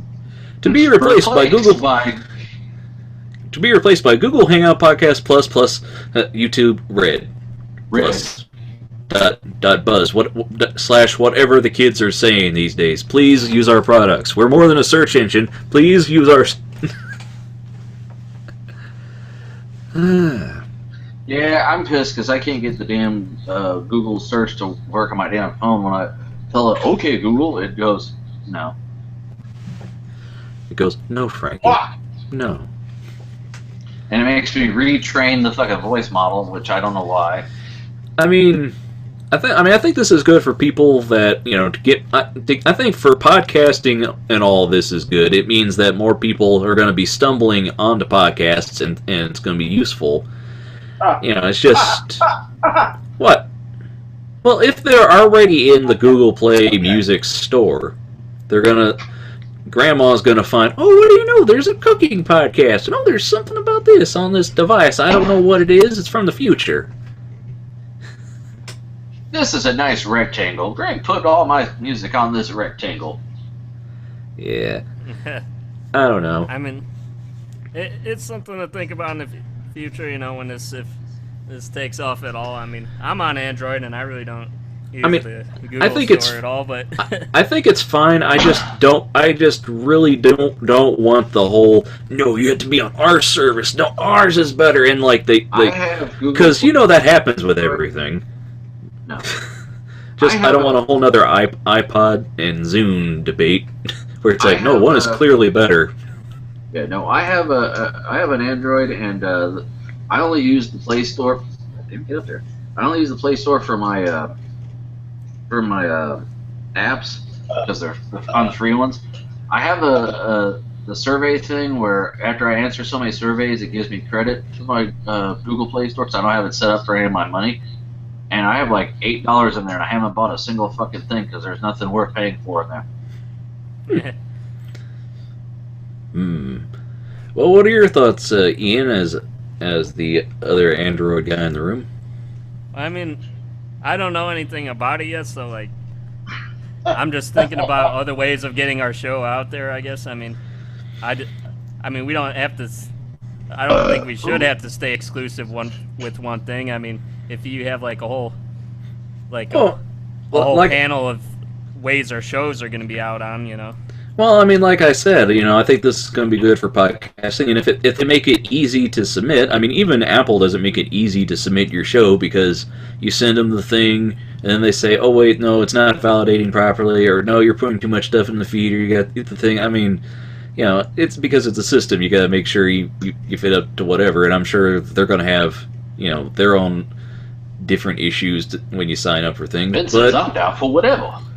Well, yeah, I mean, I'm down for whatever can increase our audience and get more people listening to the show. It's just I'm also wondering how you know, look at the picture on the thing is a bunch of very popular podcasts. Our show. Well, that's what I was gonna say. Is I don't know what the requirements are gonna be for you to get on there. If you have to be so popular, or if there's like certain qualifications that have to be met, you know. Well, I'm just saying, like, people are probably gonna be on the looking at the Nerdist or the Adam Carolla show or whatever else is gonna be on there, and then whenever they drill down to our show. Well, some podcasts have their own app. Like I've got the Smodcast app for all of the, you know, Smodco shows. Then I got the Nerdist. I have that. I never use it because it only had a play button. You couldn't pause. You couldn't skip around, and it's just play and sit. Not now. That's the version I used. I said, well, I'll come back to this when they revise it because that's not going to work for me. I got the Android version, but the thing is, it doesn't fucking like. It was supposed to download, and it didn't download the thing. It just said downloading. It didn't tell me a percentage, so I said fuck it, and I just went to the damn website and downloaded it and had it in my MP3 player app thing on my bobber. Well, I mean, the thing is, like the iOS, they had they had a podcast app as well that they've been trying to force on iOS users, and I've gone through great lengths to prevent that because it's a terrible app, and I mean it got 2-star reviews on the store. If you ever look at it, it's like, why is a thing that's on an average of 2 stars being forced upon people when you start up a new phone? It was, you know, you can't make playlists with it. I mean, if it's already in your iTunes library, why should it not be? Is that like those albums that they put on you that from YouTube that nobody asks for, that nobody fucking wants? Yeah, but it's like that podcast app, like Don't get me started on that. Okay. We're not. Sit down, Doug. It's fine. It's just this. It's just this. Unfortunately, this just kind of reminds me. This reminds me of like the like ebooks when you get like the Kindle. You can go to the Amazon store in your Kindle for it. So there's like 15 different ways to get the same book onto your device, and invariably you end up just going for the one you always use. So there's like, the Kindle store, there's the Amazon store, there's the Google store, there's this. Okay, you're on the Kindle store and the Amazon device. You know, it's, I don't know. I mean, at this point in time, I'm just saying, like, you know, it's great that they want to get back in the distribution game, but I don't know. I mean, unless this brings a whole lot of new ears to podcasts, I think it could be another complicated thing of like, oh, are you listening to the show? You have to go to Google Play Music Podcast in order to hear it because you got to through all these channels. I don't know. Hey, we have our Apple podcast, and now Google. But no, guys, I believe Doug might have an opinion. Oh, okay. No, he never has one of those. Me never. What, me worry? No, as far as the opening new eyes to the whole podcast game, I coming from someone who's had a podcast way back. Like I had a podcast back in 2010, and using different services and whatnot. I think I started one in 06 or 08. Yeah, I'm old school, baby. Well, when I started my original one, I got on Podomatic, which was a podcast, basically storage and service provider, and you had to pay for storage for your bandwidth and also your standard storage for the actual shows. And then they would take care of your outsourcing as far as RSS feeds and iTunes and stuff on their own. They take care of that for you. That's partially what you're paying for. I mean, they're getting into this game so late now that it's almost laughable, to be quite honest, simply because of that. There's so many services out there that you can push your own RSS feeds and you have your own server. Well, I mean, there's been FeedBurner and a whole bunch of stuff for a while. It's funny because for the longest time, podcasting was just this kind of thing that techie people did, and then iTunes didn't officially support it for a while, and then they were like, "Oh, podcasting, it's because of the iPod." So, see, we kind of own podcasting. They're like, "No, you don't own podcasting, Apple. It's cute, but no." No. That argument was going on for a while, and then they started really pushing podcasts, and now I don't know. It was crazy, but anyway. We'll see. What happened to Doug's camera? I had to kick it off real quick. Give me a second. I had to take it off because I'm getting naked. Don't mind me. He needs some privacy. Some privacy. Well, he's dancing at a rave, apparently. So, what's our next news story? Somebody scream! Right? Is it Miitomo you're looking for? Nintendo unveils its first smartphone game. Ooh. No wonder. It's called Miitomo. Yeah. Oh, do we have an opinion here? And then you and me is we. No, I think we just have Cartman over there. So. Got it. All right. So read us what you know about the story, Ian. We'll shake our fists at it in rage or applaud politely with the golf clap.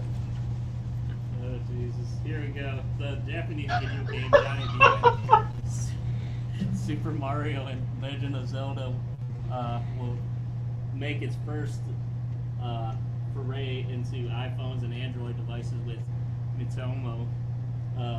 Nintendo is finally entering the smartphone gaming world, and its first app title will be the free-to-play Miitomo. CEO Tatsumi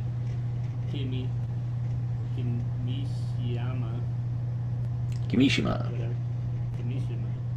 Said during a strategy briefing for investors in Tokyo on Thursday, Miitomo is a communication application that helps friends share fun personal facts and interests.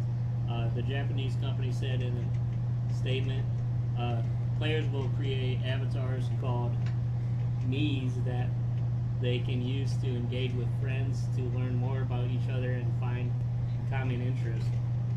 The game itself is free, but it will include in-app purchases.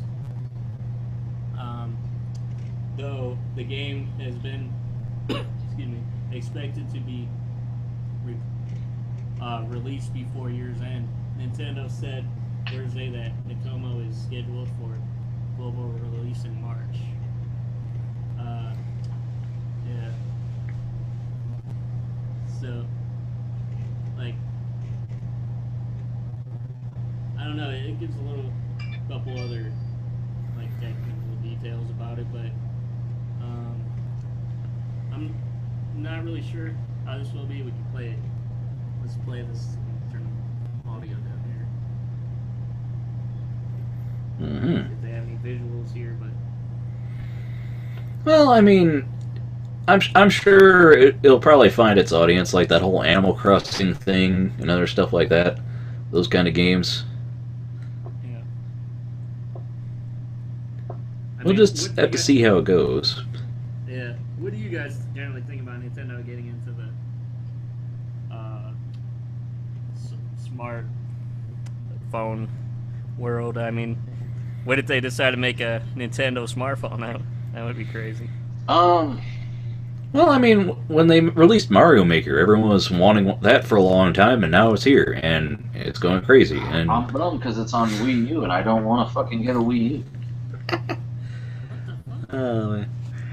Oh, that's talking about the Bob Ross on Twitch. Mm-hmm. Yeah, they're streaming Bob Ross episodes on Twitch now. Mm-hmm. Which I was gonna say, do you think Twitch is just gonna go the way of it? no, actually, Twitch didn't they split into there's like two services now. There's Twitch, and then there was like something else. I don't know. I mean, I don't think they are for it because the Let's Play movement, watching Let's Players is like the bread and butter of videos right now. So I don't see that happening.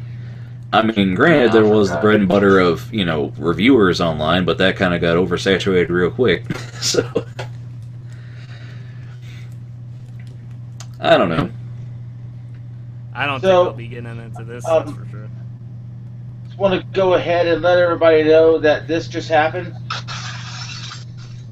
That was Nintendo hitting the absolute limit of suckitude and crashing right through the glass ceiling.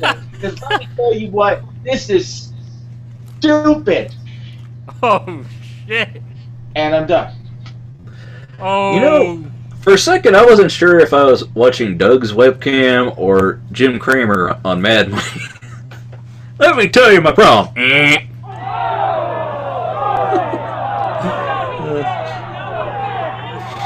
But yeah, I mean, I don't think this is the end of crazy things you'll see from Nintendo, Doug. If this is your limit, think it. Doug's frozen on my end. Is he moving? Yeah. Can't tell if he's moving. Okay, good. It's my end. It's actually, we got somebody streaming downstairs, so it's actually my end. But when someone is now saying Nintendo and good game in the same sentence, here's what you hear from me. Does not compute. Does not compute. Does not compute. Self-destruct sequence activated. Well, I'm glad Doug has opinions. I mean, it's. Honest, they're actually. It's really horrible because they're actually coming out with a good mobile game though. You guys heard of the game called Ingress? I think so. It's basically, I think we actually might have covered it one time when I wasn't on, but it's basically a social media location game. It's Farmville. You mean I? You gotta have interact with friends. Man, I told you that your game, when you farm in fucking Minecraft, is goddamn Farmville. No, because Minecraft doesn't volunteer you to invite your friends to help farm with you. So but basically, the way Ingress works is that it uses actual maps off of Google Maps, and you have to go to certain places to get points. But what Nintendo did is they partnered up with this company, and they making Pokemon Go. So if you're out walking, you're in the mall. Oh my goodness, it's a Mewtwo. Let's fight, and then you fight to get. Who left a Mewtwo in the mall? I must know. Who is not responsible with his Mewtwo? Yeah, that. But okay, so you're saying that's a good mobile game. So you're saying you didn't like a Link Between Worlds, or a.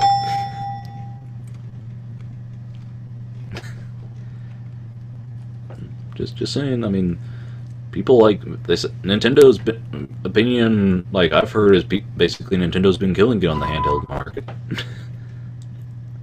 So. I don't know.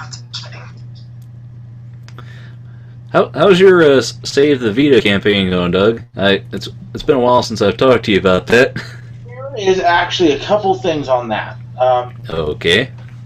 I actually shot a video on how Sony can improve its overall brand and still keep things on the up and up.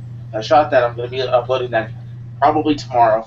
I also have coming up a couple things on the Vita Facebook page. However, one thing that came out of nowhere, there is a company called Limited Run that's actually going to be taking digital games for the Vita and making physical copies out of them and selling them at retail. So it's going to improve the retail presence of the Vita games and kind of quash the myth that there isn't any good games or any actual games to buy on the Vita. And also kind of make it so I don't have to pay the exorbitant fucking prices for the memory cards.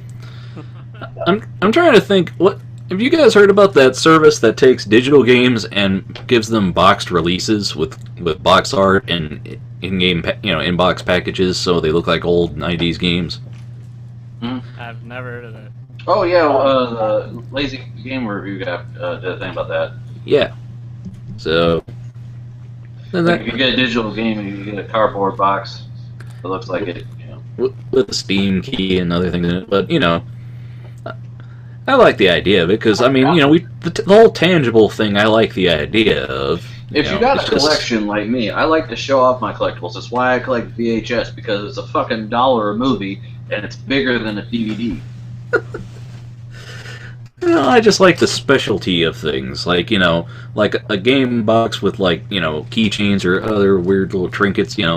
That's all right. I just don't want the cheap cardboard box that it's it housed the game. That's why old Nintendo games are more expensive in box now because people just threw the boxes away because they didn't think it would be a thing back then. You're good to go, buddy. And the original damn Zelda, if you find that in a box, it's worth like a couple $100. Seriously.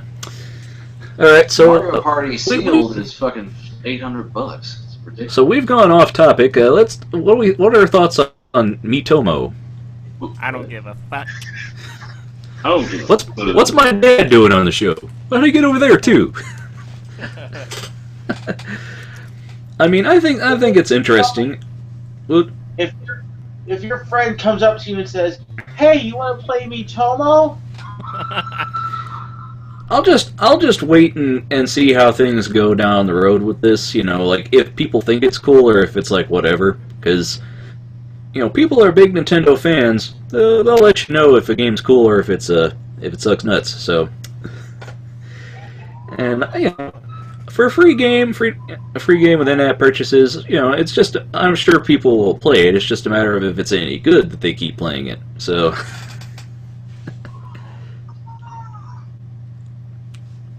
All right, then. That would sound so much better, Doug, if you actually had them piped into your computer like I do. The sound effects.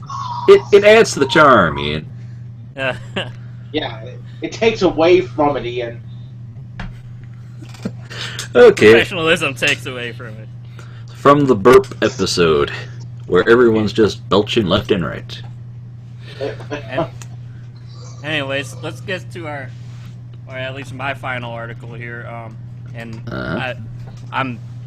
probably 100% sure that this won't apply to any of us, but this one's about technology for sports outfits, sports clothing.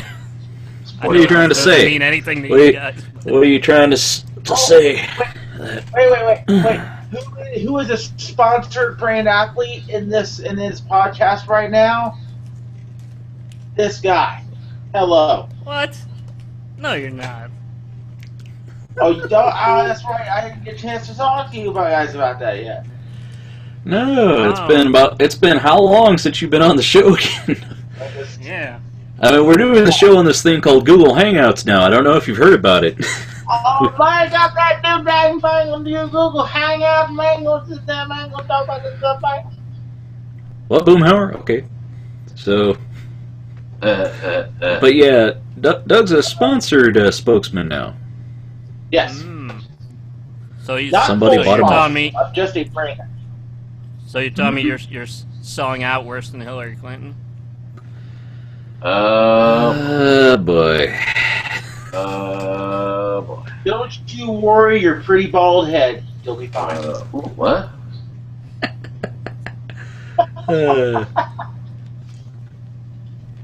Yeah, Doug's pretty much everybody said that Doug is bald because they don't have long, flowing hair. No, not true. Not Ben has hair. He proves it every time he's on the show because if you actually go over to his live feed that he's using on his webcam that he has on his Mac, you see that he has actual hair. Oh yeah, I got this hair. It's on my head. It's so great. Oh yeah.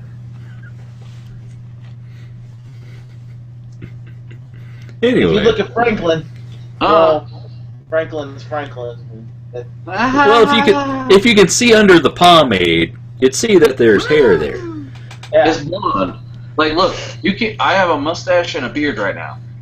The only thing I see right now is a tan-looking skull. Whoa, hold on. Can you see that? Franklin. Oh, wait. Act now, and you'll receive 2. Yes. Hello, bird operator. I'd like to order the extra special flip-offs. Hey. Oh, I'm sorry. I don't know how this one works. I love that bit. I love that bit where on Facebook where the little girl turns a napkin into a bird. Yep. Hey, if you're not careful, Franklin will give you some like real live pinstriping, you know. Okay. So anyway, getting away from the subject and topic. Hey Ben, how about that new font podcast you're working on? Art podcast. Font. No, the new thing is burps. We're all talking about burps now. Hey Doug, are you for legalization of marijuana or no? Not in its current form, no. No on 3. And woo on woo. Are you against the whole edibles thing? No, I'm actually not against the true legalization. I'm just against what the issue on 3 is doing. What's it doing, Doug? When you actually take a look at how issue 3 is structured, essentially the people who are sponsoring it are going to be the only entities available to actually create farms in the state of Ohio. So, essentially, Joe Blow can't have a grow farm, is what you're telling me? you're going to have you're going to be able to grow your own, but it has to be like one pot. It can only be so high, and you can only have so much on you at one time. It's supposed to be more than what is allowed in the state of Ohio currently. However, if you have someone who needs it on a daily basis and needs the higher quantities, it may not protect someone from being arrested, depending on their necessity and what they need as far as their Dubage. well, as far as what they're prescribed. Because if you see someone, like, say, if you have someone who has, like, seizures or whatnot and needs to, like, smoke, like, twice an hour or whatever, they could probably still be arrested for holding if they're, like, at work and they're out back or whatever. You know what I mean?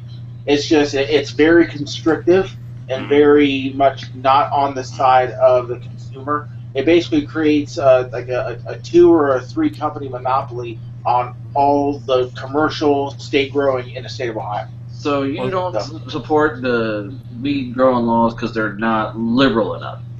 Well, I have a question, Doug. So you're saying instead of buying it at some nice marijuana at your local Walgreens, you'd rather somebody get shot in an alley to get it? No, what I'm saying is there needs to be more of a if people are going to be selling it and the state is going to be taxing it, it needs to be a free market, not a closed market. With what they're doing this year is basically turning it into a closed market monopoly. I mean, I've seen this. I've seen this going around Facebook. People describing what it is, and it's not unsimilar from that gambling bill that was on a while ago, where they're like, "Oh, we'll legalize gambling in Ohio at these 3 locations that have already been picked out," and that won't guarantee anything in the community. I wasn't terribly for it mostly because because of the abilities that of only having like 3 companies available to put up the casinos. They are making the taxes off of it. However, everyone's like, well, we can be just like Colorado with the marijuana. However, the way Colorado has theirs set up, they collected so much in tax revenue because of the structure of what they did that they actually paid back the constituents because it collected so much. It actually collected over the amount they were slated to. Yeah, because City Hall in Ohio, they'll find a way to skim all that money off. Just, yeah, I mean, the way that it is structured is not in the way that it would be structured in Colorado. I mean, I don't. Structured in a more free-form way, a way for it to be, number one, more consumer-friendly, which it needs to be. If you're buying it and you're taxing it, it has to be consumer-friendly to be truly considered constituent-friendly. And number two, it has to be a free market, not a closed market. It has to be sole tax. When do you think they're actually going to propose it the way that you think it should be proposed? Well, there was supposed to be one after that was on the table, like after the vote on this one. At least that's what I saw on Facebook about it. The thing is, I haven't actually read the proposed bill yet, so I can't give my opinion on if it is one thing or the other till I actually read how it's laid out.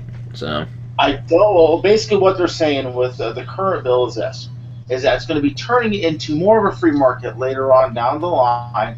That they can license out more sellers as the years go by.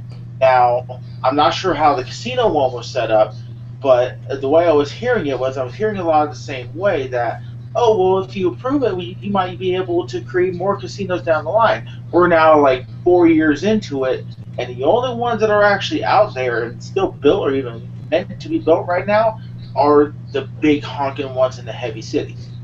Now, I guarantee you it's only going to be, at least for a foreseeable future, a small, corner-held type of, almost like industrialized state version of marijuana legalization. And all the while, Ian's sitting there going, I was going to talk about ancient bacteria help creating self-ventilating sportswear, and these guys had to start talking about weed. You ever seen that of some sportswear on weed? Okay. But it's... I know you guys don't want to, but we could talk. Can we talk about Man, some health tech now? I remember back when a dime bag used to cost a dime. You know how much condoms used to cost back then, too? Well, we never used them. Me either. We never used them. Okay, sorry, Ian. Go ahead. Well, I mean, just quickly, though, I think all of us are for the legalization of marijuana. It just needs to be done in a way that's safe for the general public and benefits the taxpayers and consumers of the state. I just feel like the commercial... They're going to make it legal to have marijuana gummies. Well, hell yeah! I don't like smoking shit. If I was going to do it, I'd do some weed gummies. You want your pot brownies, don't you? Dude, they're already selling marijuana candies and marijuana lollipops. That stuff has been legal for years. Oh, that's my kiwi, and then blah, blah, blah. You can go to a Spencer's, you can go to a adult Spencer's. God, who goes? Give it 5 years, it'll end up being just like gay marriage. Will something will happen? And it's like, it's going to be legal all over the country. We're just the first couple states rolling it out, and good, good, because the people that are belly aching about it. I'm sorry, you're behind the times, and you can't believe that things inevitably change, but they will. So. Hey, Ian. Hey, Ben. Or hey, Doug. Hey, who? Is that Frank? Have you heard about the sportswear that use that really old, the old Stone Age bacteria?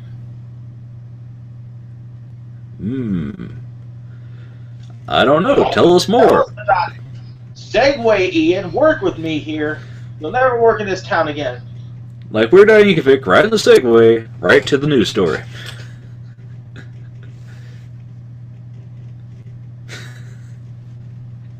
Ian? Come on, I'll give you a Scooby snack. Testing. Attention. Ian? Come on, Ian. It was a softball, bro. I don't even want to do the story now. Houston, we have a problem. Ian said, "Fuck you guys." Ian's decided, just like Frank, that he's going to go check out one of his shells rather than being on the show. Egon. That's Spangler. a big Twinkie. I collect spores, mildew, and fungus. Oh no, did his microphone just go bad and he's like doing the whole thing but we can't hear him? Is that what's going on? And then we tune in right at the end, and that's why we've got to take out Hollywood. I know it sounds crazy, but if you guys have listened to me this whole time, you understand. Hi, Ian. Ian?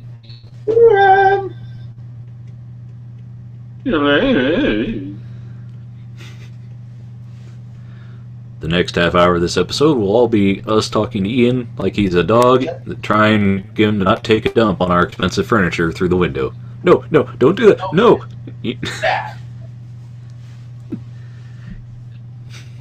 to your kennel. We'll put your nose in it. Here's my No. spray bottle, Janice. Oh, this is the exact opposite of what the audience wanted. They requested more Ian. Oh, Hold man. on, wait. Oh, I can hear him. Oh, He's back. you gotta please the fans. Come on. What the? He came back. He's got a going on, robe man? over his shoulder. I had my Hardest levels working were man. fine and stuff, but I don't know. It's Google's problem, man. I don't know what. All right. Well, Here, you know whose fault it is? It isn't the ancient bacteria that help create self-ventilating sportswear's fault. Not at all. They're good. Tell us all about it, Ian. All right. Back I to thought you. I thought you guys were just fucking with me or something. Man. Well, we are, but go ahead. Sweet.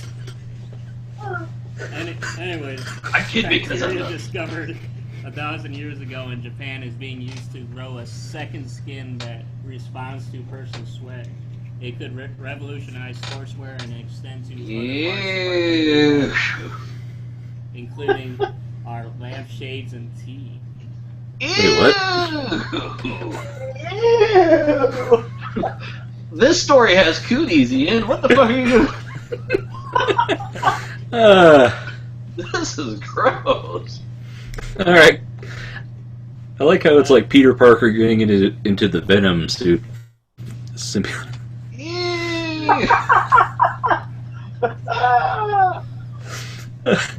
All right. Well, I guess everything is fine. Let's pee on ourselves. What? Anyway, What? Researchers at MIT Media Labs, Tangible Media Group, are using the Bacillus subtilis NATO bacteria to create a synthetic second skin known as biologic, which physically moves and morphs when it is exposed to moisture. It opens up flaps on the skin that will allow sweat to evaporate when a person's body temperature or sweat volume reaches a certain threshold.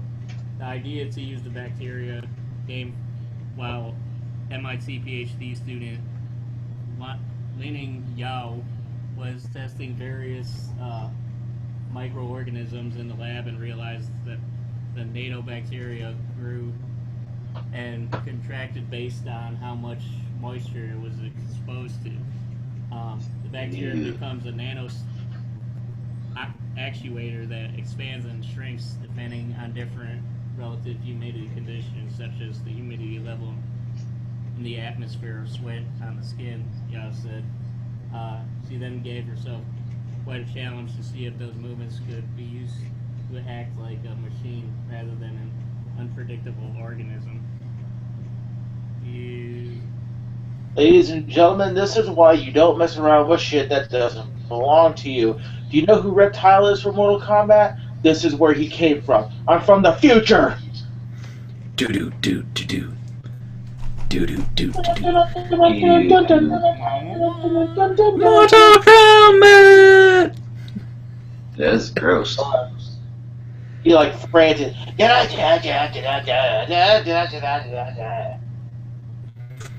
Well, I mean, I think that this sounds awesome because I mean, you're gonna make self-ventilating sportswear. Eventually you want to use something to form it. So using organisms to make a second skin, that sounds cool. It's just I kind of wonder what happens when you cover yourself with a whole bunch of bacteria. Like I've got a cold for some reason. Hold on, but the technology isn't limited to athletes and those who enjoy a sweaty workout. According to a video released by the team, it could also be extended to kinetic lampshades. Ladies and gentlemen, this is how Batman was created.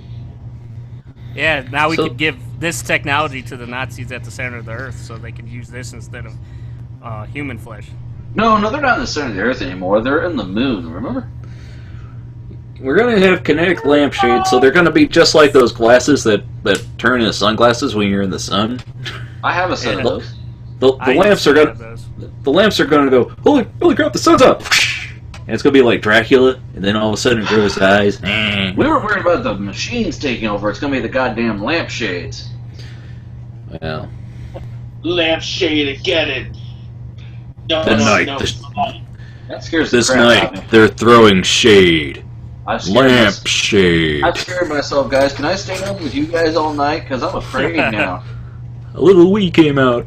I pooped. Yeah, you can stay over with us. You want to have some tea bags? Whoa. Well, first off, Ian, you don't ask. You just do that. And second, if you have to ask, you'll never get it. And if you do, well, you're doing it to the wrong person. I was referring to the... What, you guys have your minds in the gutter, man. I was talking about some bacteria tea bags. Oh, that's even worse. Ew. Then they'll get you from the inside. Ew. It's gross. You can have some bacterial tea. I think this story sounds interesting, though. I think it's disgusting. Ew. Ew. Tea bags and sweaty dudes playing football? What the fuck is... Gross. Oh, man. Because gross. Alright. Yeah, are you going to sponsor this, Doug? It's going to be his new workout attire. Yeah. And then he's going to have protein tea at the gym. See, and it's going to be made with the tea bags. Yeah, and just like the underwear commercials, he's going to look like that. Doug's going to look like that when he puts the outfit on. What are you doing looking at underwear commercials? It got Ian, stop it. Just stop. Alright. Ew. Well, I mean, remember, guys, aspirin was originally, mold, so... Yeah, can you imagine, Frank, when you have that on and it's pulsating and stuff? Ew. I didn't even look at this. I'm just hearing you guys. Let me see. It's a leotard. He looks like he's Peter Parker putting on the symbiote. No, he looks like one of the dudes from that fucking Will Ferrell movie with Napoleon Dynamite where they're skating. Oh, you talking about Blades of Glory? No, Flames of Glory, because they're flaming. Yeah, Blades of Glory, man. That's what I'm talking about. Yeah. Anyway. Yeah, that's true.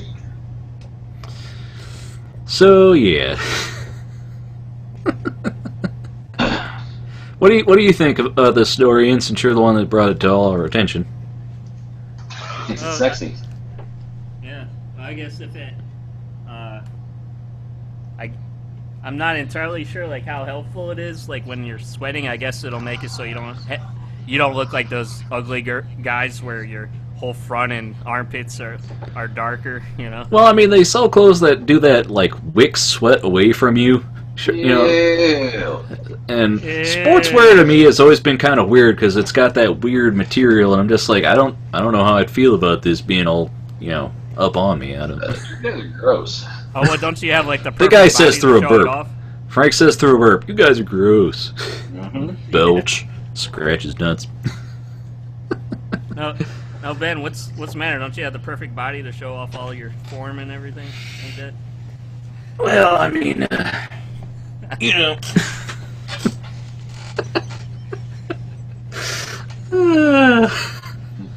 Anyway, Hold So- on. I got this dude's pose. Just work on here. alright.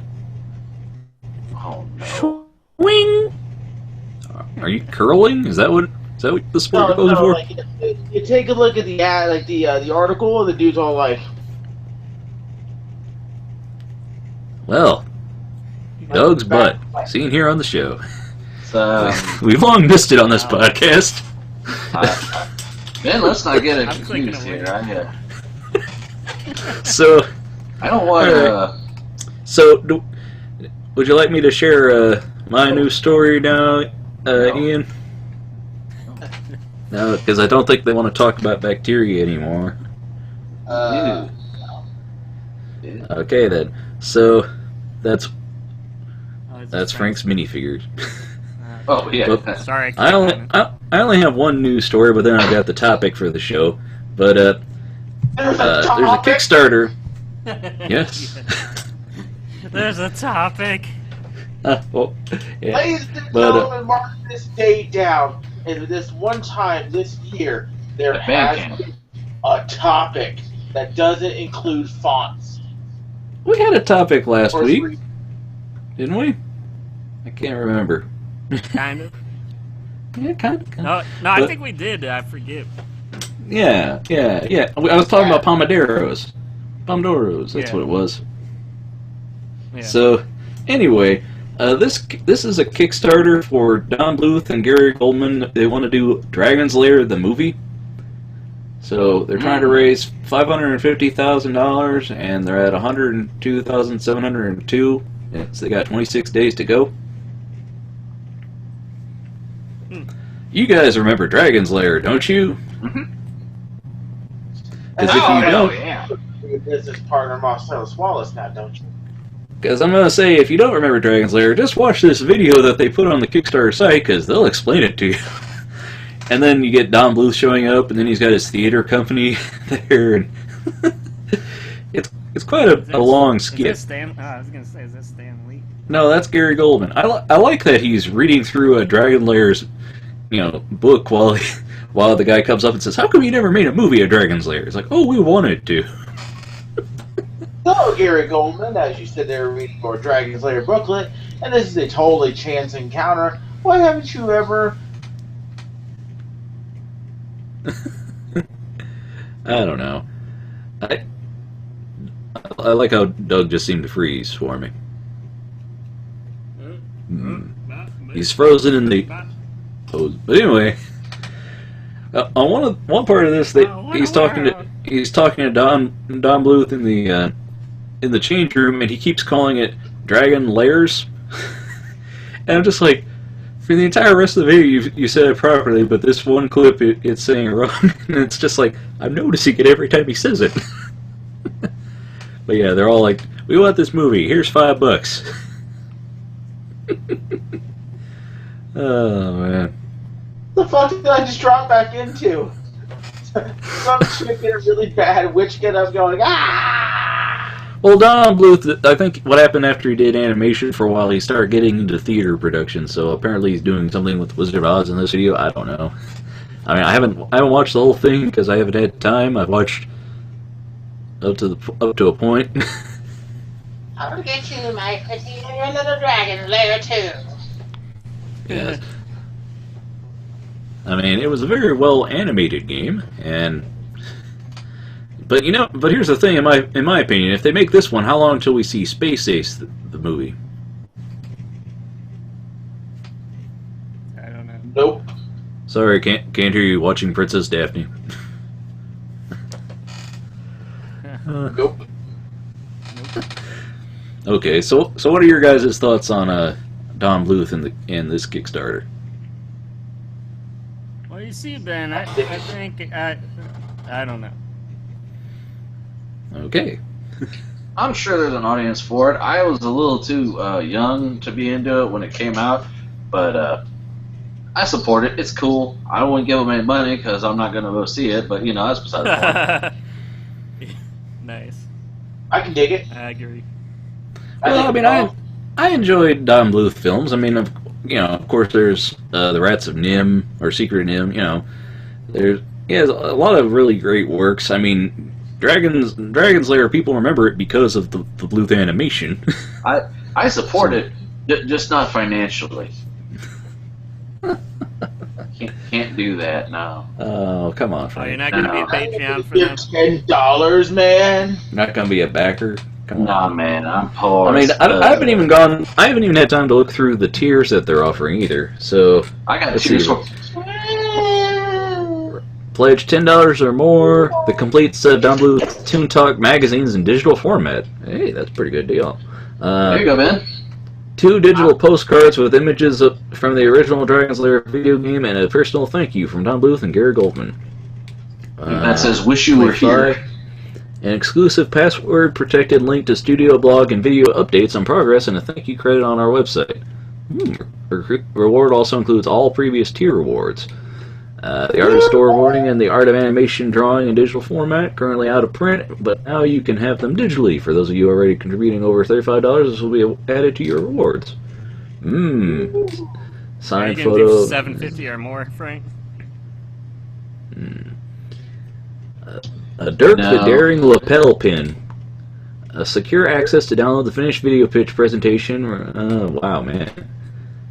Copy of Dragon's Lair Blu-ray. Man. They have a lot wow, they got a lot of tiers. I mean...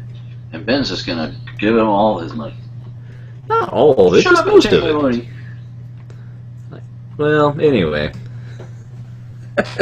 But I thought I'd share that with people because I'm sure people... Is that Princess Daphne taking a bath? What? Geeky. Must be a storyboard from the... That's not a storyboard. That's a porno board. Porno board. Oh, man. Porno boing. So anyway... Okay, so... I mean, have any of you guys played Dragon's Lair? No. Oh, when I was younger, I used to love that game, mostly because of the art style, which is why I Actually, Frank, I think we might have played it because I believe a copy of it came on our original Mac.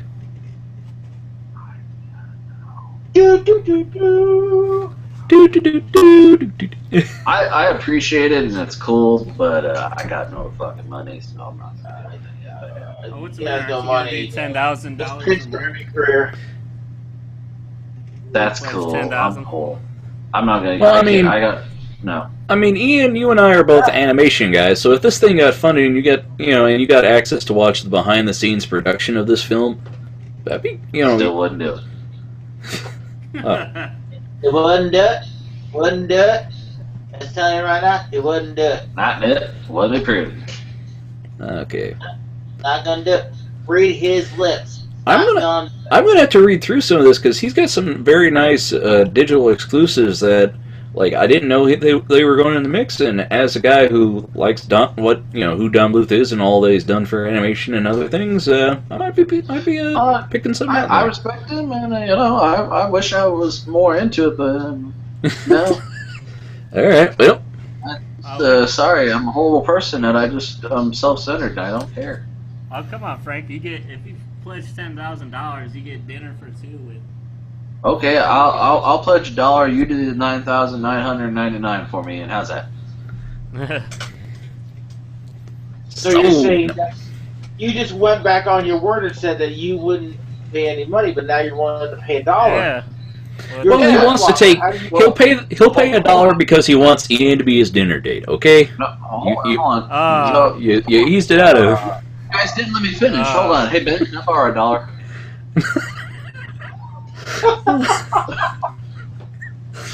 Oh man alive. So anyway. Unfortunately, we cannot elect you president of the podcast. Oh boy. So. Yeah, that's cool. I thought I'd toss that one out there. So anyway, I believe that wraps up the news for this week. Now what? 20 more % pissed off Ian. So Yeah, that's our main news. topic our main topic for this week, though, is computer updates and storage. Network attached storage, NAS, or NAS, as the rappers call it. NAS. No, Frank, not that waxing cream from the 90s, no. Named after the girl's daughter, which is, I videotaped it because I thought it was hilarious. Okay. Because it won't stop now. Because we can't stop now. We can hit now. Anyway, so so we were going to talk about storage, though, because Ian just got himself a solid-state drive. What? Yeah. An SSD. Apparently Doug has opinions on that he thinks it's funny.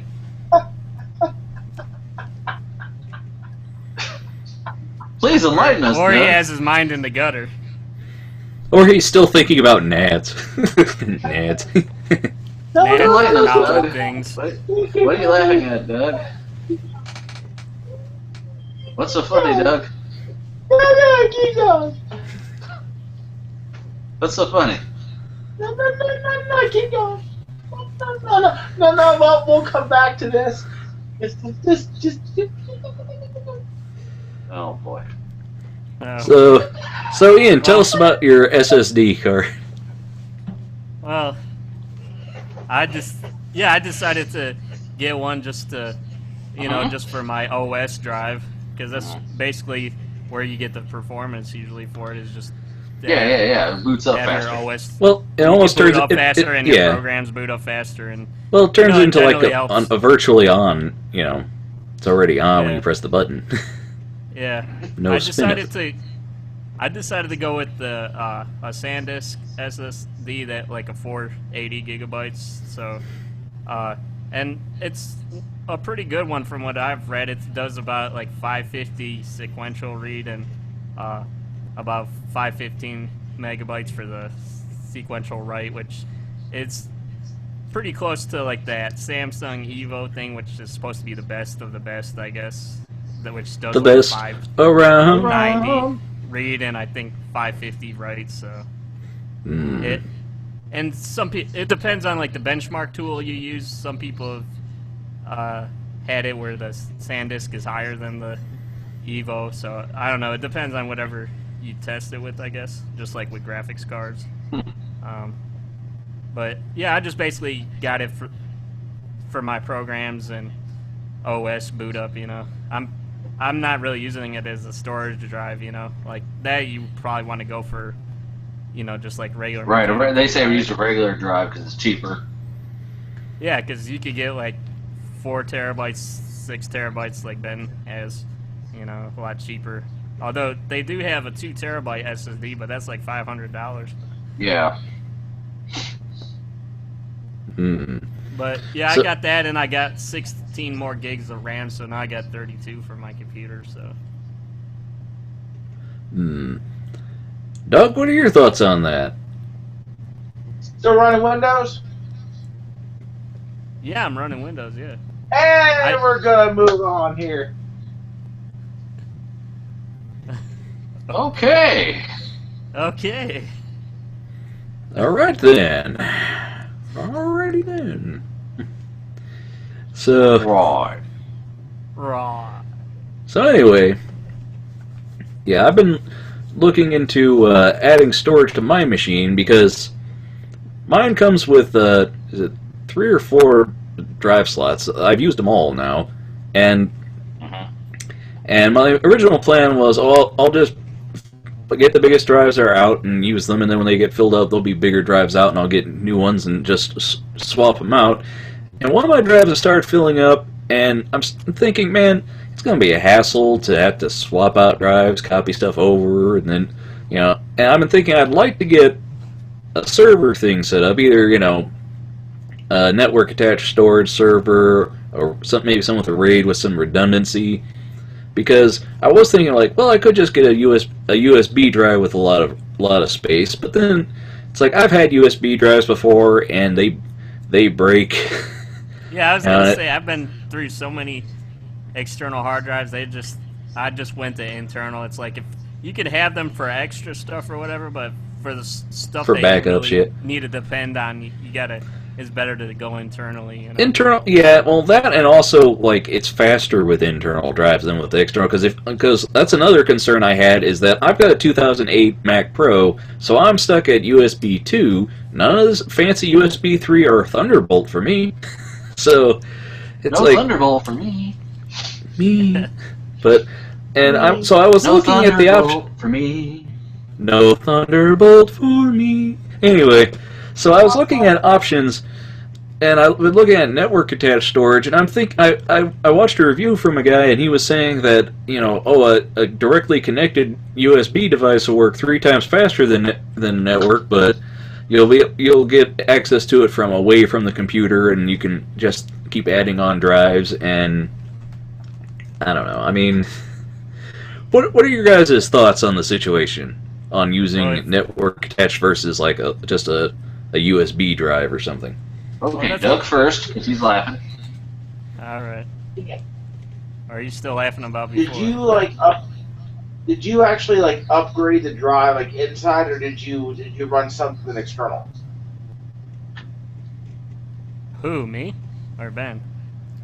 You. Me? Yeah. Well, yeah. No, it's an external SSD that I bought. I didn't even get it yet. I ordered it from Newegg. So I'm going to use it as my main drive. So, like, what I would do myself, I mean, it's nice to have something that can boot a lot quicker, honestly, than having, some of this network attached. But what I would have rather liked is, like, for someone to come up with something that's going to run, like, USB 3.0,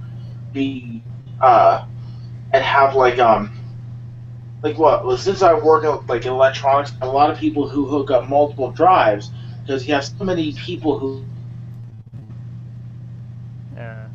You freeze again. all-in-one PCs, and all-in-one PCs doesn't really allow for expansion or replacement without like fucking ripping off the back of the monitor and having somebody tinker toy around with the internals in the screen, right?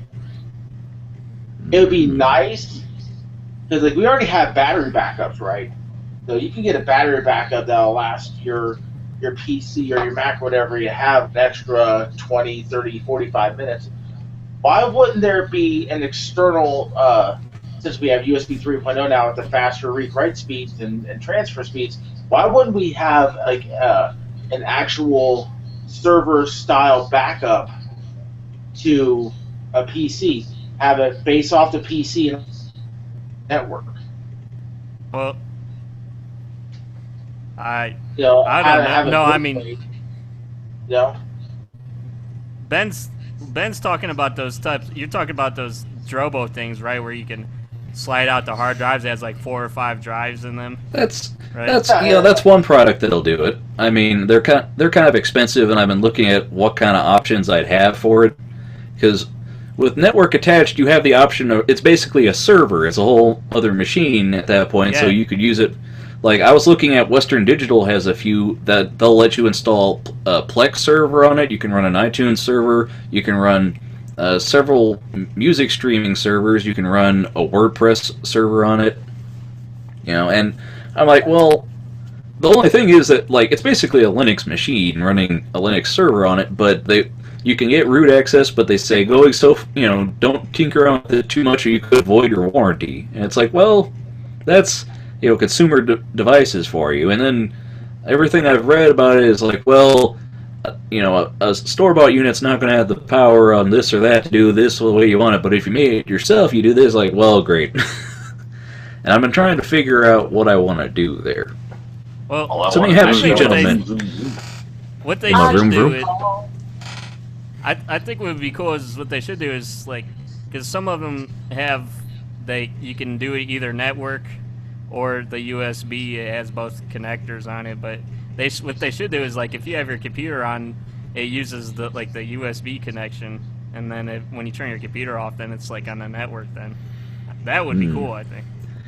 I don't know, man. I've been trying to figure out different ways, trying to figure out what I want to get and how. For a while I was looking at the Western Digital devices that they've got. I've got a link to that. I might as well drop that in now. Drop it in. Oh, whether you get a Drobo Here's a or problem. We're seeing a little product. Huh? I only got like half of that. What did you say? I heard it and product in it. As product, so would you be best to kind of wait it out a little bit since Western Digital bought out SanDisk this week? Well, you're gonna wait for the Black Friday deals too, then, because Newegg and shit have a bunch of good Black Friday deals. Yeah, that's the thing is, right now I've just been trying to figure out what I want, and then since holidays are coming up, I figure they're going to be announcing all kinds of new stuff soon. Yeah, they launched the new shit, and then the old shit goes on sale because they got it in their fucking warehouse and no one bought it. Well, let me just real quick. They've got right now the. Like we were talking about USB drives and the MyBook Duo, which is premium RAID storage. This will be the USB one. It's got 2 drives in it, so you can do a mirror from one to the other. And they have a MyCloud that does the same thing. That does the same thing on network level. And something like this here. Well, that's. Well, yeah, I was looking at Newegg for their prices and stuff, but if you go to Western Digital's website, they have they've got the Expert series, which has 4 devices, and then they've got the Business series, which is 2. And I was confused when I was Googling it for a while because I thought it was just Expert and Business with 4 devices, and it turns out Expert has 2 levels of it, and then the Business has a level. So I was confused. I was looking at the the EX4 and then the EX4 100. I was like, wait, there are 2 here. Well, so I mean, I was gonna say, like, if I'm gonna buy if I'm gonna spend the money for an external enclosure, I would want to at least have something that has like 4, because I mean, if just 2, you might as well just have a. You might as well just have one drive, yeah. You might as well just have a regular USB thing. And that's why I wanted one that has at least 4, because that way I could start swapping stuff in. Because at least with that, you'd be able to do hot swap, where if one drive fails, you can, hopefully the RAID, you can just pull the old drive out and rebuild. But, I don't know.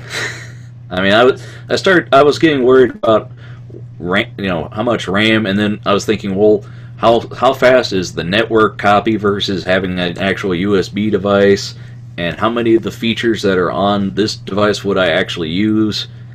So I don't know. Yeah. Well, the thing is these, like you said, these are actual mini computers themselves. They has its own processor. A lot of times the Atom processor or whatever. Yeah, I think that's another thing. Like the difference between there was ARM for the first 2, and then I think they moved to the dual core on those, and then the Business series had even higher, which was the DL line or whatever. And that's what got me confused. I started seeing all these numbers and going, do I really need this level? I mean, I want to pay for something that I'm not, that 4 years down the road I'm not going to be complaining, going, oh, I wish I'd gotten that extra RAM when I had the chance. And the newer machine, the higher up machines let you upgrade the RAM. But I don't want to pay for something and then never use it. And that's my concern. Like, they let you install apps to let you install WordPress or let you install Plex, but it's like, if I'm having a server, I might as well be able to install Minecraft on it. Yeah. Well, what is your guys' thing? Like,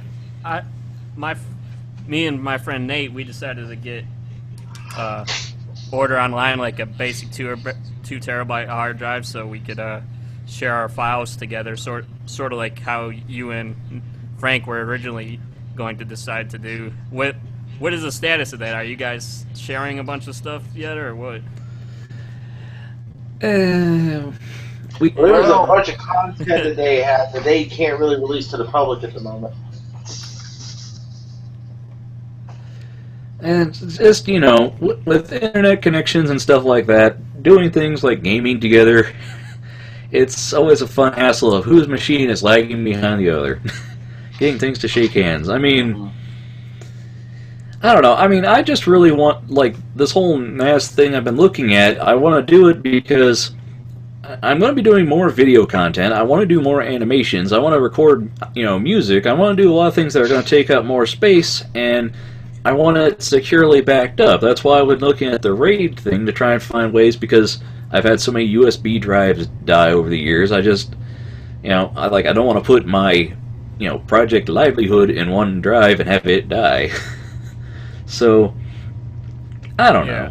I've been trying to figure out what's the best solution, because I could get that, 2-drive USB thing, because you can get up to 2 6-terabyte drives in those, so you can theoretically have 12 terabytes if you set it to one big drive, but then you don't have any redundancy, and so you'd probably have to set something else up with another drive to deal with that, or you just have 6 terabytes of a mirrored RAID. So. Well, it says with the regular EX4, it says that you can do up to 24 terabytes.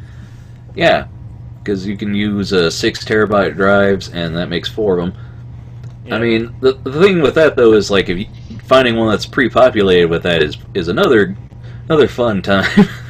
Like, I think the cheapest I found the EX4 was for $250 somewhere, and that was unpopulated. So you got to buy all the hard drives, and the cheapest 6 terabyte drive I found was like $190. So, but yeah, I don't know. You'd almost be better off just making your own free NAS.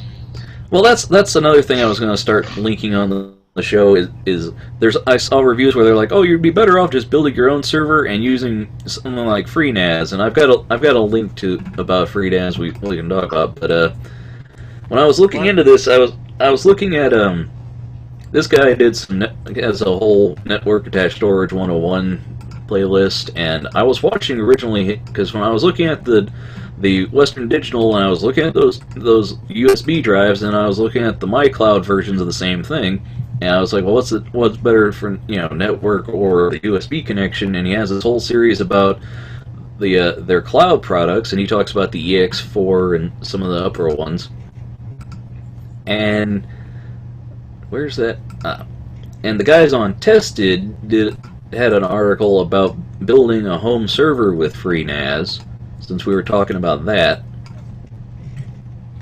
And I mean, the problem with doing like your own, just having a computer with like 4 drive bays is, like you said, Ben, you wanted the ease of being able to take them out or whatever and put them in and upgrade them and stuff, right?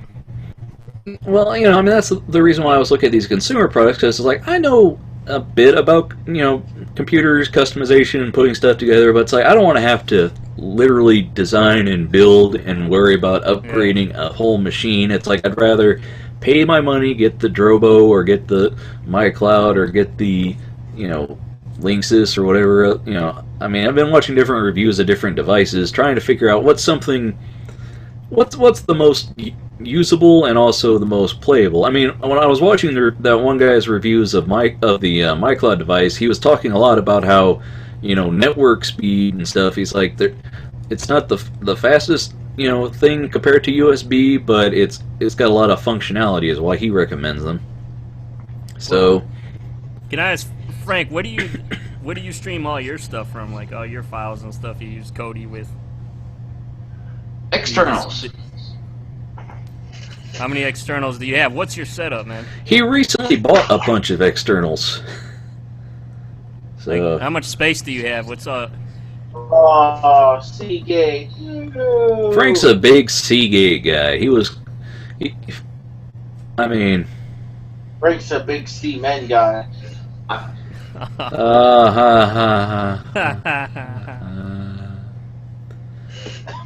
Anyway. No, I got 3 of these, and I've just hold on a second. Hey, show us again. What do you got? Show me what you got. Show me. I was doing a Rick and Morty reference, and now you nerds got it.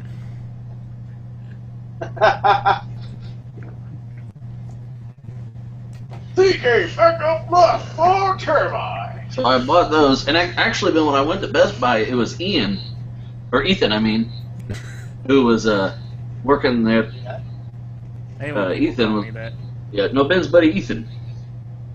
I got a lot of buddies, guys. Yeah, he was People like me. I'm Anyway, he was- likable. I wouldn't are? say that. Anyway, he was working the register, and I was like, "Hey, man, Your family, you don't have to like me. I was like, I need 3 drives, but you only have 2 in stock."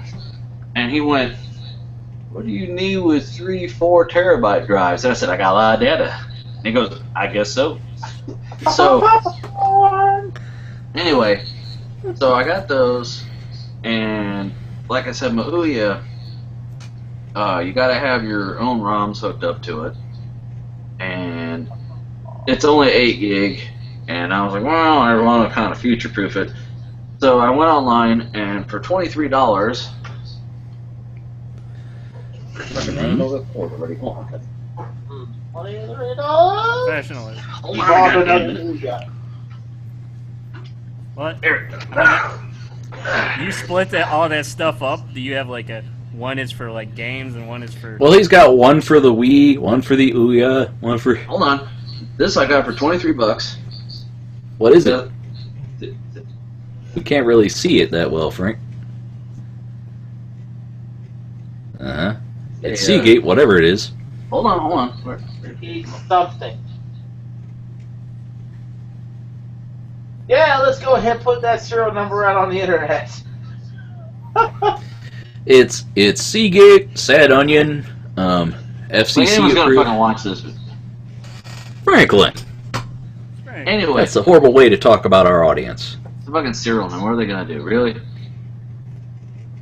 The hackers are gonna find it? He's making the video. Anyway, So are you having like the same files in all of them, or is it like different games for each? well, I mean, like some of them, like the Ouya, to save a run space, all like I've got Kodi on an external drive, so it's not actually running off of the Ouya. Well, you know, shit like that adds up because the Ouya got full. That fucking 8 gig filled up with just the apps, and that's why Frank's I got. Ouya got full. Yeah, so that's why I was using. I had a drive hooked up to my Wii, because I have a couple. I had some games on it, not a lot. Mostly you can rip your games that you have as a backup, so you don't have to worry about scratching the discs. But I was missing using it for my Wii because it was hooked up to the Ouya. So like I said, $23. I bought this. It was missing a cord. The guy said it's a 1 terabyte drive. I said, sweet, I'll get a terabyte. Well, I got it, and I started looking at the fucking info. It's a 1.5 terabyte. So, and it works. It was just missing the USB cable, and it was missing this bad boy. So, a couple dollars off of Amazon or eBay or wherever the hell I bought it, and I got another one. This one's gonna get hooked up to the computer because that's 1.5 terabytes. I don't need that much for the Ouya.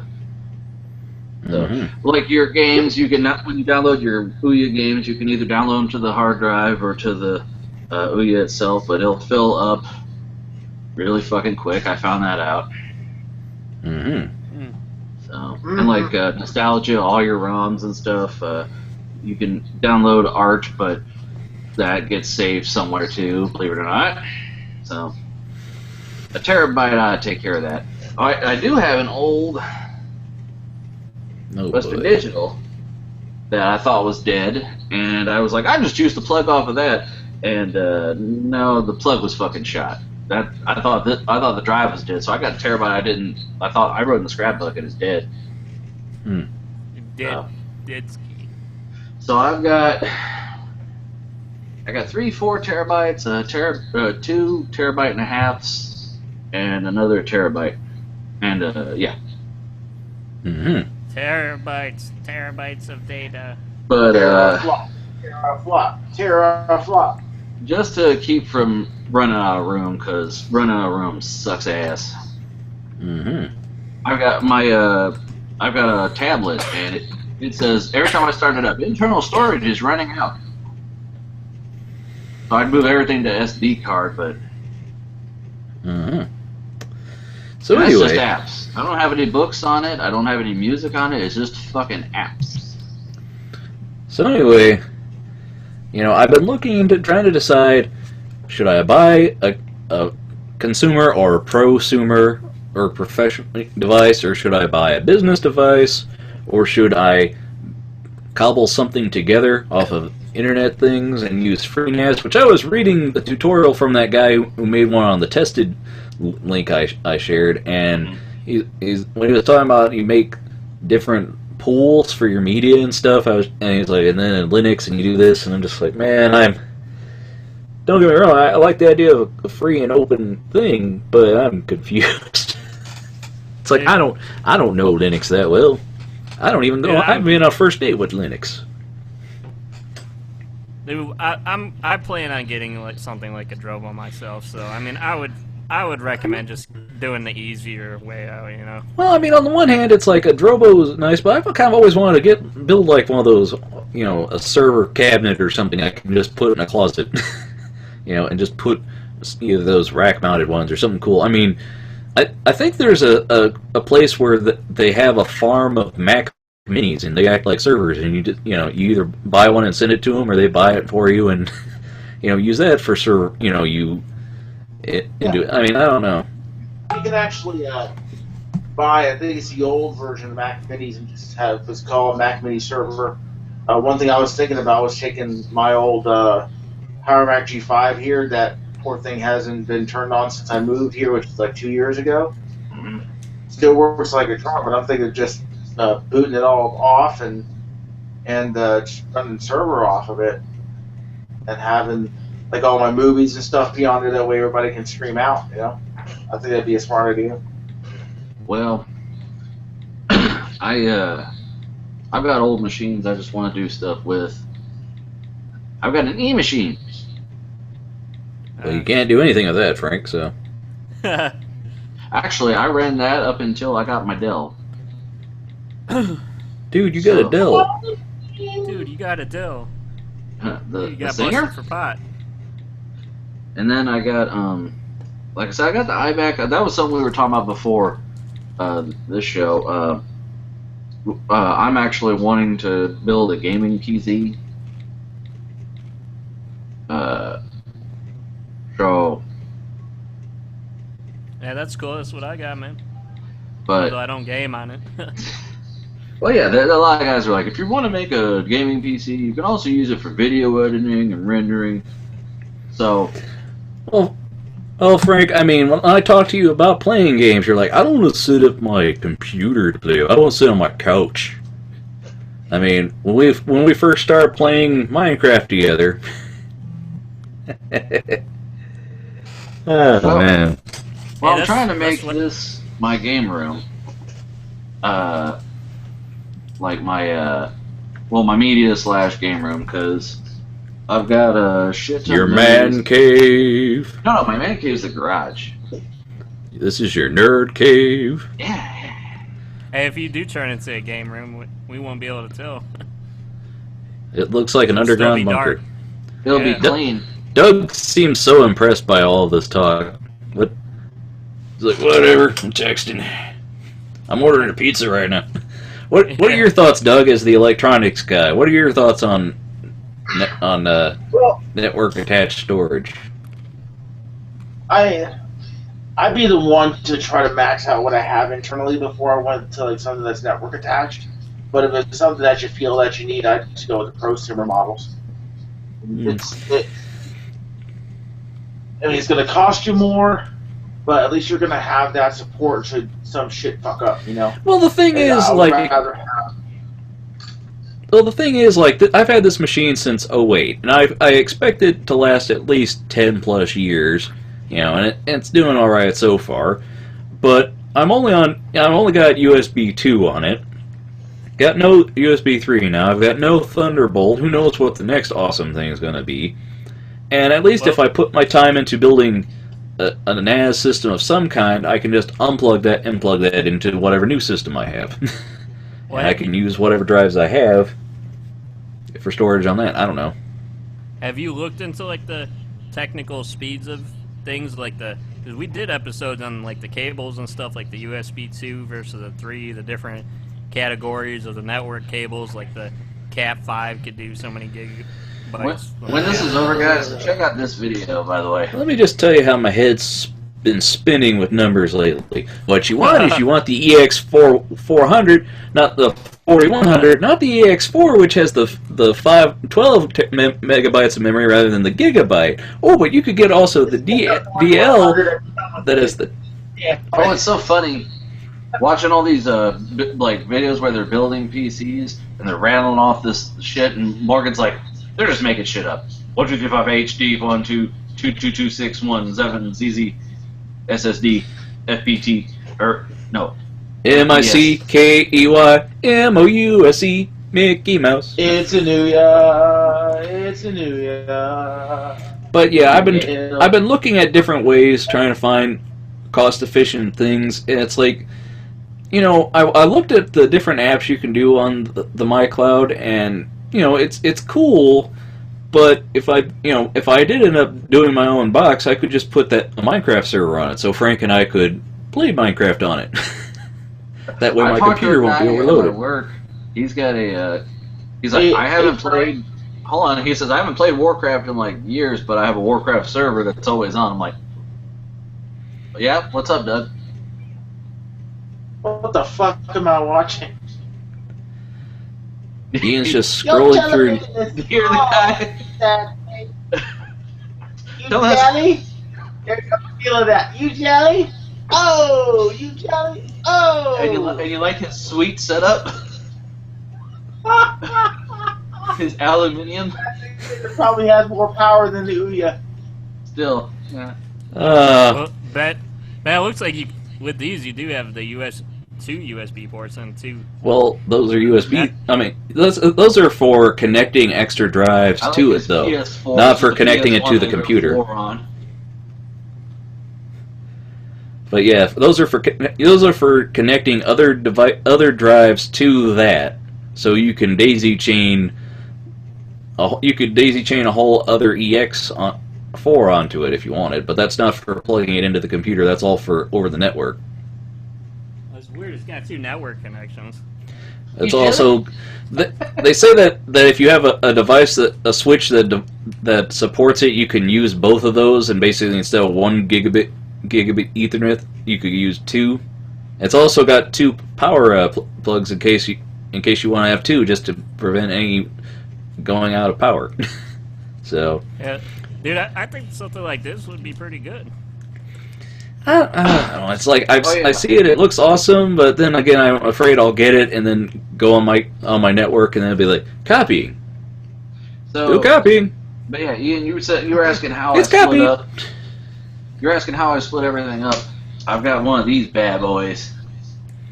I mean, I recommend you check out that playlist that I linked. That'll that shows him testing all the different levels of them. Like he talks about the one disc MyClouds, and then he starts talking about the dual ones and the 4 disc ones. So I don't know, man. Also, have you thought about, because they have like external hard drives that do have like multiple slots like this, but are just USB. But you could also always get one of those if you have a router that has a USB port on it, where it supports you being able to. I think it on a network. I think my Airport Express does that. It's kind of an old one. I mean, and I know some of the Ethernet plugs are kind of burnt out. Don't know from what though. My mom thinks it's the cable company trying to fry it. Like, no, Mom, it's probably static electricity or something. It's just electronics. No, it's the cable company. Or you could get a USB to Ethernet adapter, I guess. I don't know. I mean, I'm trying to figure this out. Like I said, I'm only on USB 2, so how much faster does it really compare at that point? SATA's probably going to be faster. It's what, on Ethernet? Huh? On what, the Ethernet or the... Internal's probably going to be faster than any USB 2 you're going to get. Well, I mean, yeah. Obviously, Well, yeah, but I've also got to go through the fun of plugging the drive in, copying all of my stuff out, and then taking out the other drive. Yeah, so, I don't think Ben's not trying to decide if he wants to be and internal or external. At this point, he's trying to decide what's the best external option to begin with. What's the best option? I mean, if I was going to build a whole new computer, I mean, this thing is the closest to a server I've come to because it came with all these extra drives that I've been slowly using up, and now it's like, I'd like to have a server I mean, if there was a way to just directly plug it in as a SATA drive or something right into the machine, I'd do that, except that's a hassle. So, I don't know. That's up to you. You got to decide for yourself what is more cost effective for you as far as building it. Yeah, you build like they always say in the computer build videos, you build to what you need, and you just gotta make a pro con. I mean, that's the point. I can't, I'm going to be doing videos. I want to use stuff for scratch disks, and I'm kind of worried if I use it for network, well, it might not write as fast as I'd like it to, or it might not affect me. Remember I told you I was toying with putting my USB drives on my network computer, but not the main computer I'm using here. The problem with that is when you start putting stuff on it, the write speed is fucking atrocious. Because it's going through your whole network. It's not FireWire or straight from one computer to the drive. It goes... I stopped doing it just because of that. So FireWire. Like I used to, yeah. Hey, remember zip disks? Zip drives. Yeah. So anyway. Well, I bought a bunch of floppy disks when we got that Get motherfucker. yourself a mini disc player, and then you back up all your stuff on the mini discs. Yeah. Yeah. And okay, so I guess the answer is basically, yes, you're gonna have to do some more research, Ben. Hope you find something. Yeah. None of us can help you. Hey, well, I mean, I told you what I would want to do in my opinion, but then again, it's not my decision. So, well, okay, Ben, you got to decide. You gotta. You gotta. You gotta fight for your right. You gotta know when to hold him and know when to fold him, fucker. Gotta hold him. You're just turning into Dad, aren't you? Gotta know when to buy it. Gotta know when to not buy it. But no, it's But no, you just gotta look at your knees and try and figure out. Look at my knees. Yeah, that too. One right there. And that shit was. No, you wanna build it so it's future proof, but you don't want to just keep buying the biggest, newest thing out there. You want to, I mean, that's another thing. It's like, they sell that Western Digital thing, and they're like, oh, it goes up to 24 terabytes. Like, what if I want more? What if I want more, guys? What if I just want rooms of drives? You just want, open a closet in your house and it just goes, just the heat and the vibration for fucking drives. And then you hear a voice, close the door, Dave. And you're like, in the end of the year, there's only one thing that you need to live by in this situation, okay? Do whatever the Terminators want. Sell out humans. No. Do. No. In the end, there's one thing you have to remember, okay? Shop smart. Shop S-smart. I knew this was coming. Oh, geez. Yeah, and then Doug shows us his boomstick. So, yeah, Doug, what can we buy there at your Walmart there? The closest thing we really have to any type of external storage is just a standard USB 2.0 and 3.0 4 terabyte unit, and that's pretty much it. That's all the external that we really have.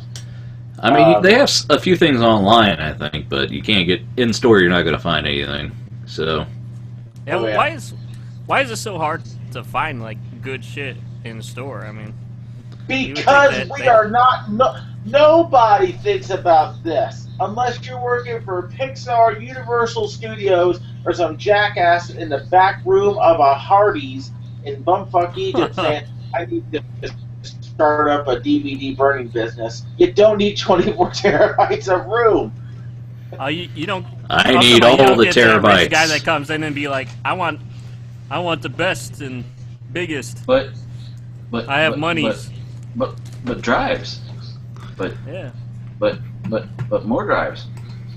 I have More drives equals more good. Parties, okay? It's Ask, no. ask Ben. Do I have a lot of drives? Well, your wife is also very no more hobbies. No can has. Yeah. So I can No, ask. man has hobbies. No, Frankie. although I've been looking into building a server. I'd like to look into something that I could also use as a game server when Frank and I play modded Minecraft, because Doug hasn't been here since before. I converted Frank to the dark side of the Minecrafts. That's right. You want to get his reaction on camera? Get it on camera. Yeah, Doug, did you hear Frank? First time he played, he couldn't get out of a hole. He fell into a hole, and Ben had to I'm in a help. fucking hole. I'm in a fucking hole. Sucks at Legos because that's what Minecraft is. Do you really need to go back to this? Minecraft is shit. Fucking Legos. Frank, you suck, man. Oh my god, I'm down in a hole. Hey Frank, tell me what you were. Tell me what you were saying when I said, I wonder what Doug's going to say to this, and you're like, well, he's wrong, because Lego's awesome, and so is this game. So. No! Fuck Minecraft! And you know what? No. Doug's a hater. No. Hater gonna hate. Put the Minecraft down. Pick up a Lego. Pick up Legos. Guess what? There's something better out. It's Lego called Lego Batman. Dimensions. You can build the shit that you put in the damn game. Guess what? You go Mega Blocks. Rip off Legos. But they're real. Doug's really passionate about this here. Doug's really passionate about not playing a game that he doesn't play. Look, all you sheeple, wake up! Wake up that you're playing, that you're not really enjoying what you're doing. You're not enjoying this thing. Get it through your heads, you idiot sheep. He's like Pat Listen to Oswalt me. when he was younger. He's like, I didn't just not listen to it. I hated it. I wanted you to not listen to it. Dude, I wish I should go back and capture a pose of Doug here and just do a meme on him. Doug's fed up. The meme.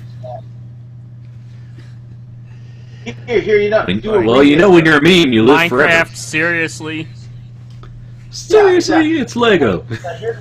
Here's exactly what you do. You send all the footage that I've been talking about on Minecraft on video over to this YouTube channel called WTF Bra. What the fuck, Bra? And you say remix him, and you know they're gonna say, Who needs bras? Fuck Minecraft. Fuck Minecraft. Fuck Minecraft. Put the fucking game down. Drop the beat. So two dyslexics walking into a brawl. You mad, bro? So in the end, Doug's saying that he's never going to be sponsored by Mojang or Microsoft. So fuck you. Fuck You missed my joke, Ben. no. I should go into your Walmart there and ask if, hey, do you have any Minecraft games here? So Ian. So two dyslexics walk into a brawl.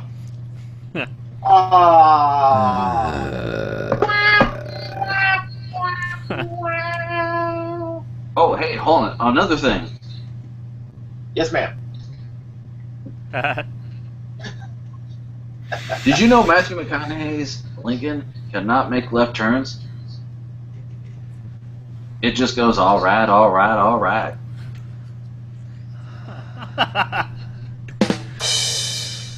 I've actually laughed at that joke. Anyway, so I think it's time now for a little bit of trivia, because last week we actually had a good trivia session. It was Frank actually liked it. It was actually good. Good questions, man. This sucked. No, we all liked it. And Yeah, is it time? We did. Minecraft openly. You missed the Back to the Future trivia, Doug. It was actually a really good one too. It was. No, it was not. I didn't miss anything related to Back to the Future. No, you I did. would say I missed anything. No, you would have enjoyed it. I wouldn't say you've been enjoying things, Doug. What's wrong, Doug? You don't like Back to the Future, man? You're not a human? I find it boring. You don't like Minecraft or Back to the Future? Get the fuck out. That's Doug. That's heavy. Great Scott, Doug. I detest the thought of Minecraft. I just don't like Back to the Future. I can get why people like it. I just don't. But you don't get why people like Minecraft, is what you're saying. You know what I'm saying is Minecraft fucking stuff, and it's only used for children. Minecraft. See, here's the thing, Doug. I mean, I value your opinion on Minecraft, given all the tens of thousands of hours that you put into the game, how you've played through all of it, and formed your very solid opinion based on experience. But don't fuck with Back to the Future. I don't dig on Back to the Future. It's not entertaining to me. But fuck have you watched? Great Scott. Pretty sure I've seen them all. And you're not obsessed with everything about every single second of every single one of them? Nope. What's wrong with you? One day, Doug. One day. Dude. Oh, man. Hey, I heard on the internet that today's the day Marty McFly and Doc Brown went to the future. Oh, yeah, did you... All right. By the way, Nate bought one. He bought that color-changing hat from Back to the Future. Oh, no. Yeah, he got it. It looks pretty nice. There's some chick online who actually wrote on her Facebook, I wonder if everybody back in 1955 also thought, oh, today's a Back to the Future day. No, I wrote... Her friend goes, wait a second. Back to the Future didn't exist back then. It was 1955. The movie came out in 1989 or whatever it was. She's like, oh, I understand, but I wonder if they celebrated the same way we celebrate today. Doug, you're surprised there are stupid people? No, I posted on Twitter, I said, do you think people in 1885 used to prank each other by going, did you know today's the day Doc Brown and Marty McFly travel back to our past? Anyway. So now it's time for some trivia with Ian. Alright. Cue the music.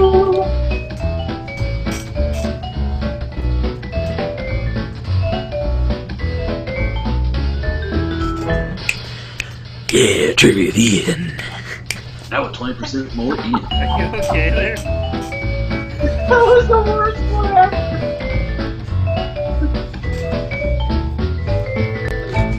Trivia! Ben's getting a little bit excited here, man. And unfortunately, we're going to have to cut the podcast short today. Anyway, so last week we did really well by doing a movie trivia, so I think we should try and do a movie-specific trivia again. That might give us better results than the previous one, but since Doug hasn't been on the show in forever and a day, he gets to pick the movie. Oh, but don't you think we should do Halloween trivia? I'm telling you right now, you do not want me to pick the movie. Do we want to do trivia on Halloween? What do you... So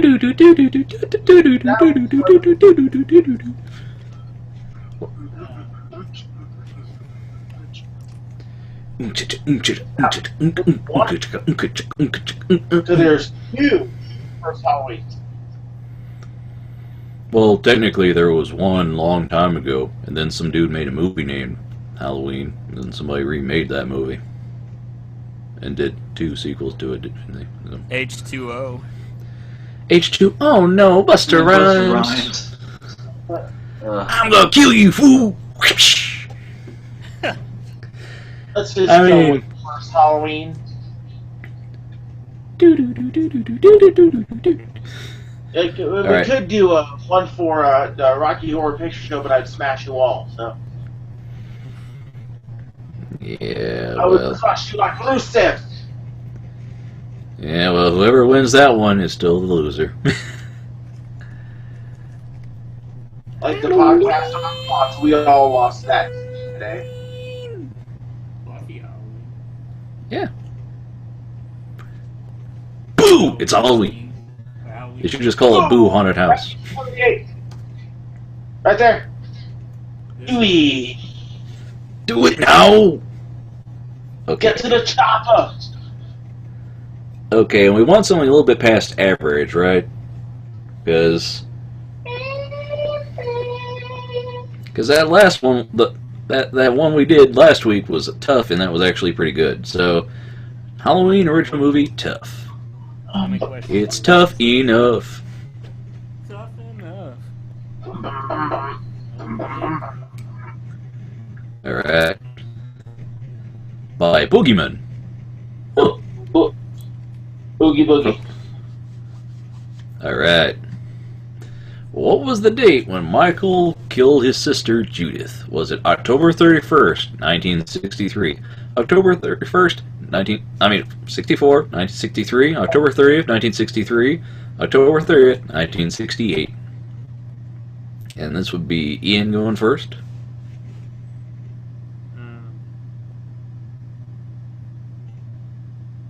64 on the 31st. So A. Say...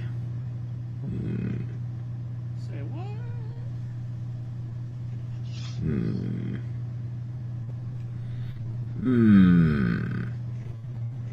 I want to say the 64. I'll say 63. The 31st. Yeah, 31st, 63. Frankly. Frankie? Frankly. What? Which one do you pick? I go with what Doug said. October 30th, 1963. It was 63. Hey! I mean, the 31st is Halloween. That's what we went with. What is the name of the drug that Dr. Loomis tells the nurse to put Michael on when they take him in front of the judge? Is it heroin, Lorazine, Thorazine, or Prozac? This would be me. You probably gonna need some Prozac. Well, I'm going to say it's probably either Lorazine or Thorazine. Lorazine? I'll go with that as well. I'll say Thorazine. Thorazine. I'll say Thorazine as well, just to disagree with Ben. He was also petty. Thorazine. Tiny. Highly sedative drug. What? Boom! Shakalaka! Highly sedative drug. That's like mini using rack. Man, they're kicking our butt. That's alright. What song is playing when Annie picks up Lori for their babysitting jobs? Don't Fear the Reaper, Halloween theme, Mr. Sandman, or nothing? Doug, this would be you. Mr. Sandman. You know that for a fact, do you? You said it sort of quick, so I'm gonna go with Doug. Yeah, I'm gonna say Mr. Sandman. Yeah, sure. Yeah, why be original and take a chance? That's right. Don't Fear the Reaper. You know, I was actually going to say that, but I was gonna say that, but I figured it wasn't gonna. I feared getting the answer wrong and everyone else got it right, so I said fuck it. Well, I thought it was.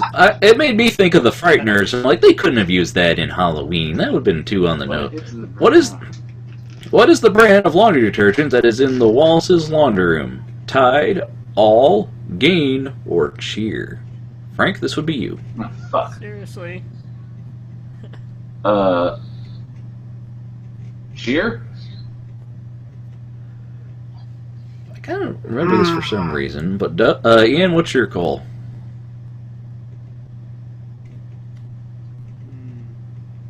I'm gonna say All. I'm gonna say Cheer. The song that makes me want to see Cheer as well. All right. Yeah, I get some of that. Man. And the answer is Tide. Wait, did we all get that one wrong? Yep. Yeah. I don't think so. Oh well. You see, I thought Tide was too new for that, though. Yeah. What model of car is Annie driving when she picks up Lori? Yeah. Go ahead, Doug. I said, honestly, like, Don't Fear the Reaper, I don't think it was out in 63 anyway. So Well, no, it's from the babysitting job, so it would have been taking place in the 80s. Wasn't that later in the movie? That's true. So, what model of car is Annie driving when she picks up Lori? Is it a Monte Carlo, a Monza, a Cavalier, or a GTO? This would It's be Frank. I thought this Frank was won the last Frank's one. turn. Yeah, no, Ian won last time. What? Do it, Ian. Alright. We started on Ian though, and we were going 4 at a time, so that we're back to Ian now. Because the last one was you. I asked you, Frank, and you said cheer. Oh. Oh yeah. So it's Ian. I'm not a car guy, so this I don't even remember the movie that well. So I'm gonna say a Cavalier.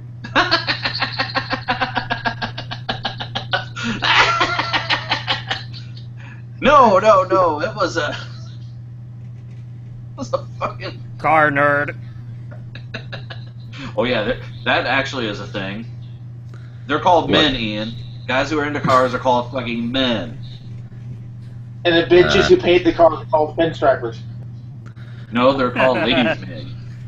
I'm gonna say GTO. Might as well have been the Chevy Bolt, Ian, is what I'm saying. I'll say Monte Carlo. It was a Scion. She was driving a fucking Scion in the 80s. All right. So what's your answer there, Frank?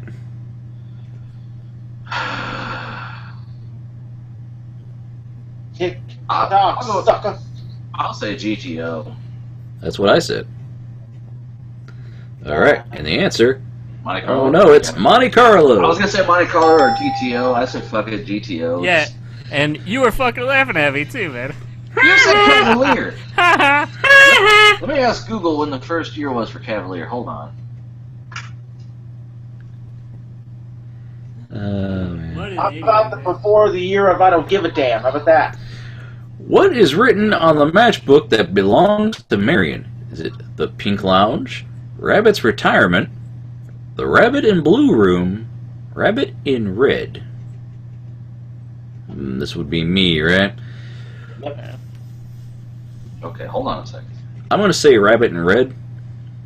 Lady in Red. I'll say the Pink Lounge. Fuck it. Just to be different.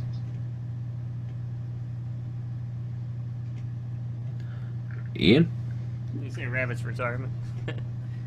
I sort of want to retire after this. Great. Okay. And Frank?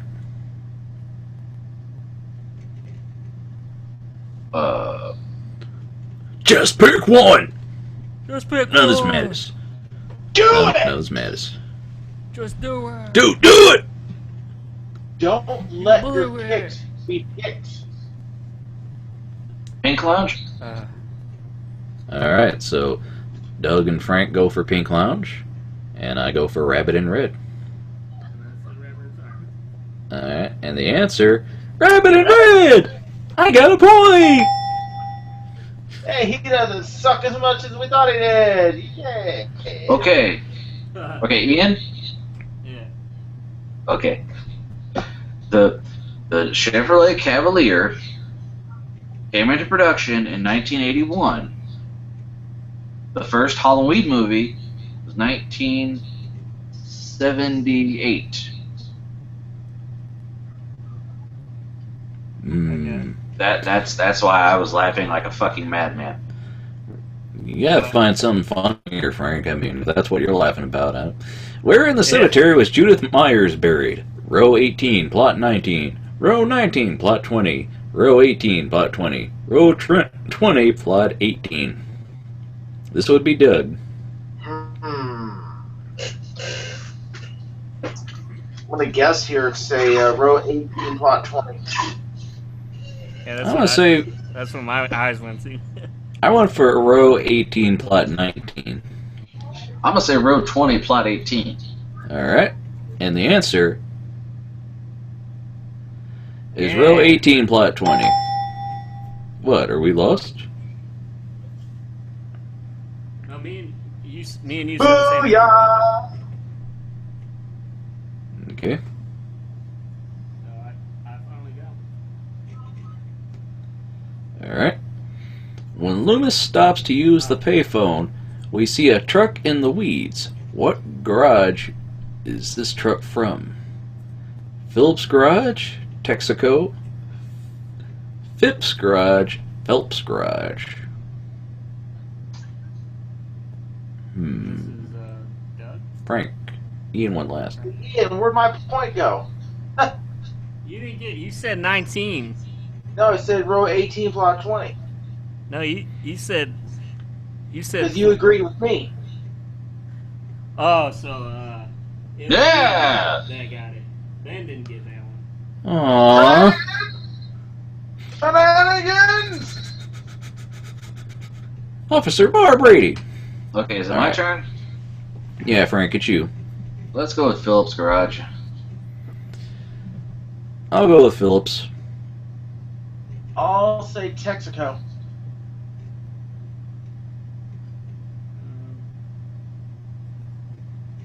Eon. I'd say Phipps.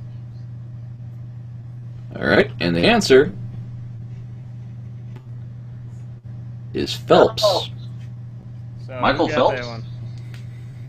Yeah, Frank, before he became a swimmer, before he was born,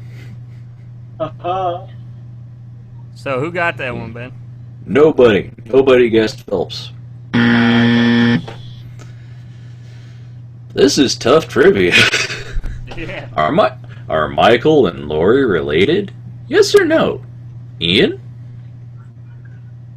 I'm gonna say. Sure.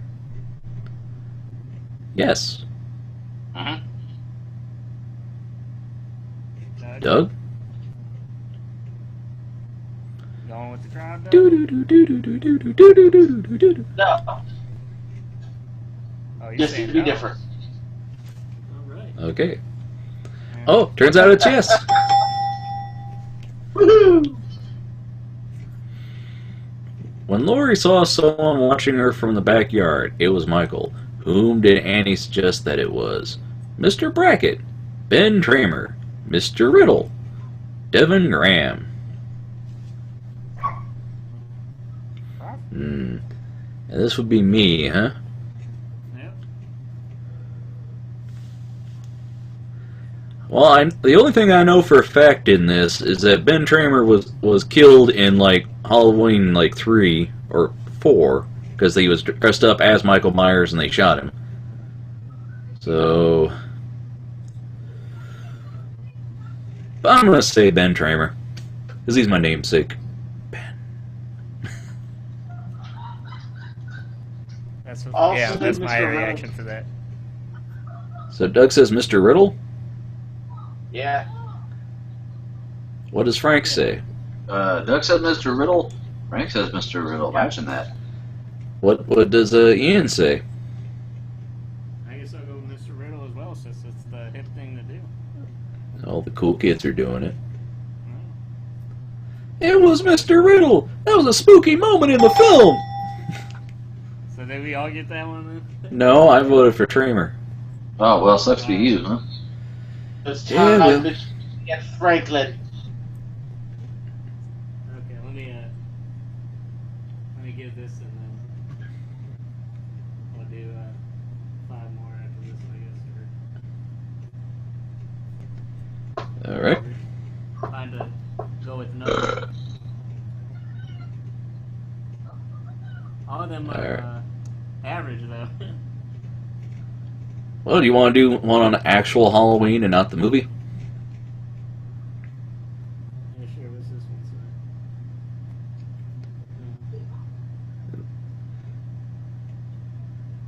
say? Ooh, it's Halloween. We could do not H2O. Very easy, difficult. The Simpsons Halloween 2001. Yeah. Sound good. Yeah. Yeah. Yes. All right. Did you guys? Ben, Did you? Let's go. Or Frankie, let's go. All right. What does Homer call Lisa when she becomes cursed by the fortune teller? Is it Mr. Ed, Black Beauty, Unlucky, Stupid? This is who? Frank? Unlucky. Yeah, I'm gonna say Unlucky.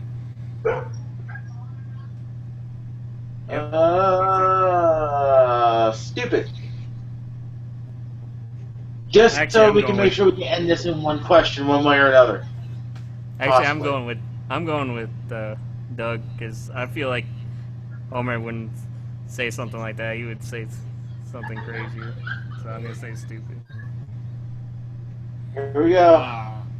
Mr. Oh, Ed, yeah. Lisa suggests maybe you need to take the leprechaun and stick it on the gypsy. Then Homer says, "Good idea, Mr. Ed. Want to come along, Noodle Neck?" Come on, next. What does the balloon say that Homer brings to the fortune teller? Happy birthday, Merry Christmas, birthday boy, Happy Halloween.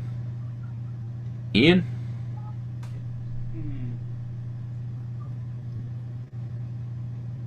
You gonna say birthday boy? I'm going to say Merry Christmas. I'll say happy birthday. Right? Birthday boy. Yeah, birthday boy. Frank wins. Aw. Oh man, Al from Happy Days died. No! Oh. Why? Don't. That was a mistake. I'm sorry. Ian! Ian! sorry. That man had a family. I'm sorry. That was a total mistake on my part. I was You- trying to do the boo. So- That sucks, man. I'm so sorry, Ed.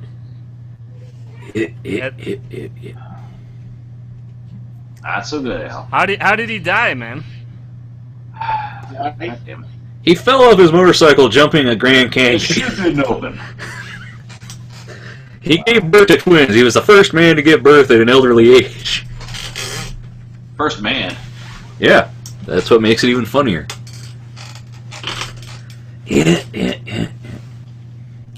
Hold on. Way to bring the show down, Frank. You couldn't have left us thinking I brought that it down. I did the shitty. you couldn't let us live in a day where Al from Happy Days was still alive for one more week, could you? He died No. on fucking Thursday. I know. Today's Friday. Honestly, I can't let you live a lie. That's not how I roll.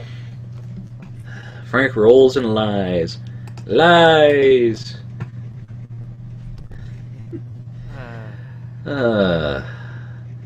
Man, Oh, TMZ. They lie. Oh. hey, he was always asking for death on the show, man. Other than Anyway. David Winkler and Ron Howard, his guys are still alive. Well, isn't Chachi still alive? I don't fucking remember. And So, and Donnie Most from Happy Days. We're not doing something here, god damn it. Well, I thought Frank won, didn't he? Yep.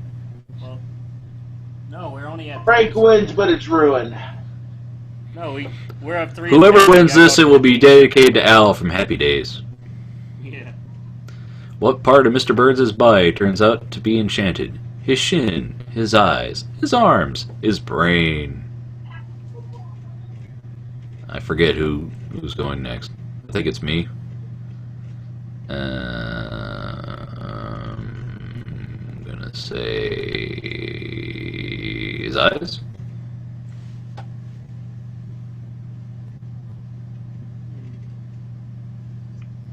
I need to say his shin, just because I figured it would be something really weird. His brain, I Yep. guess. Frank? Arms. Alright. And the answer. Divided. His shin! Yes. Oh, Ian and Frank are now tied. Yeah. So, this one I'm actually going to go will ahead these and two. right out, guys. I unfortunately have to get up in the morning, so. Oh, Are you buying out of this? We just got 2 questions left, man. Come on, man. Yeah. I fucking in gotta there, roll, goddammit. Gonna roll, Oh, G. man. Well, in Wiz Kids, Bart replaces... What? I was going to lose anyway, it's all good. But I'll be touch you guys later. Alright, come back more than once every second month of the third moon. Yeah, really. A blood moon is rising. But it has to it's a be ginger. that moon. If you stuck around, you could watch Frank and I are going to play some Minecraft later, so you could have watched that. We'll share that. How about you take your Minecraft and go fuck yourself? We'll dedicate this to you, alright? Hey, Frank? Yeah. What the fuck? I don't Get even yourself know. Cyber, freaking talking to me, boy. Okay. Have fun. Can't we all just... We love you too, Doug. We missed you, Doug. Alright, get the fuck out of here. Alright, guys. Later, fuckers. Later, guy. Oh, man. Good, now we can talk about him. And Wiz Yeah, Kids, that Bart... needs In Wiz Kids, Bart replaces Lisa's wand with a food. Dildo. Oh, you already went, so I guess it's Frank's turn now.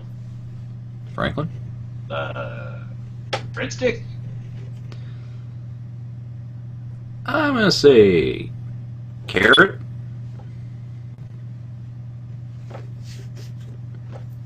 What do you say, Ian? I'm gonna say... I don't know, a severed arm. That's not a food. I mean, unless you're a zombie, I guess. Oh, hint of food. Okay, Hey. I'm gonna say, that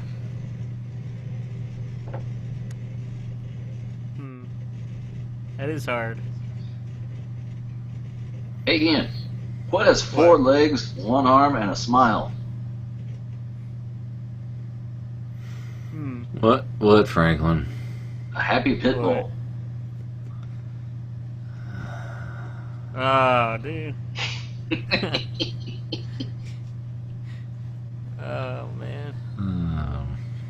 I didn't write that fucking joke. I hope not. Alright. I'm gonna say a sub. Okay. Sub sandwich. Could be. The answer, Twizzler. Twizzler. Makes sense. This isn't my wand. Oh, it's a Twizzler.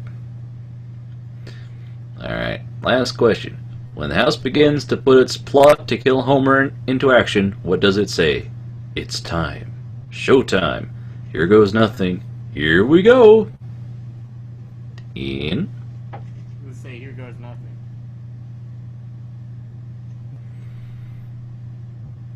Yeah, I'm gonna say here goes nothing. It's time. Is it? Showtime. Showtime. It turns out it's Beetlejuice. So Frank and Ian, you guys now have to do the tiebreaker question. Yeah, I can't remember when the last time I was on the tiebreaker. What does Principal Skinner say Lisa has made the refreshments out of? Horseradish, cheese, trees, dead people.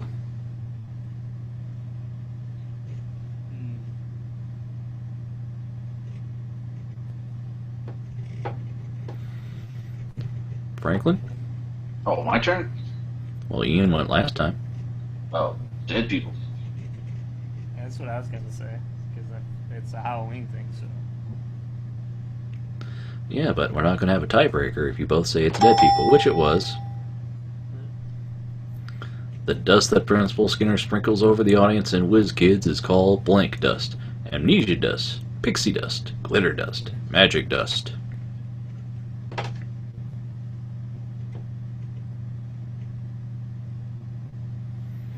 gonna say amnesia dust.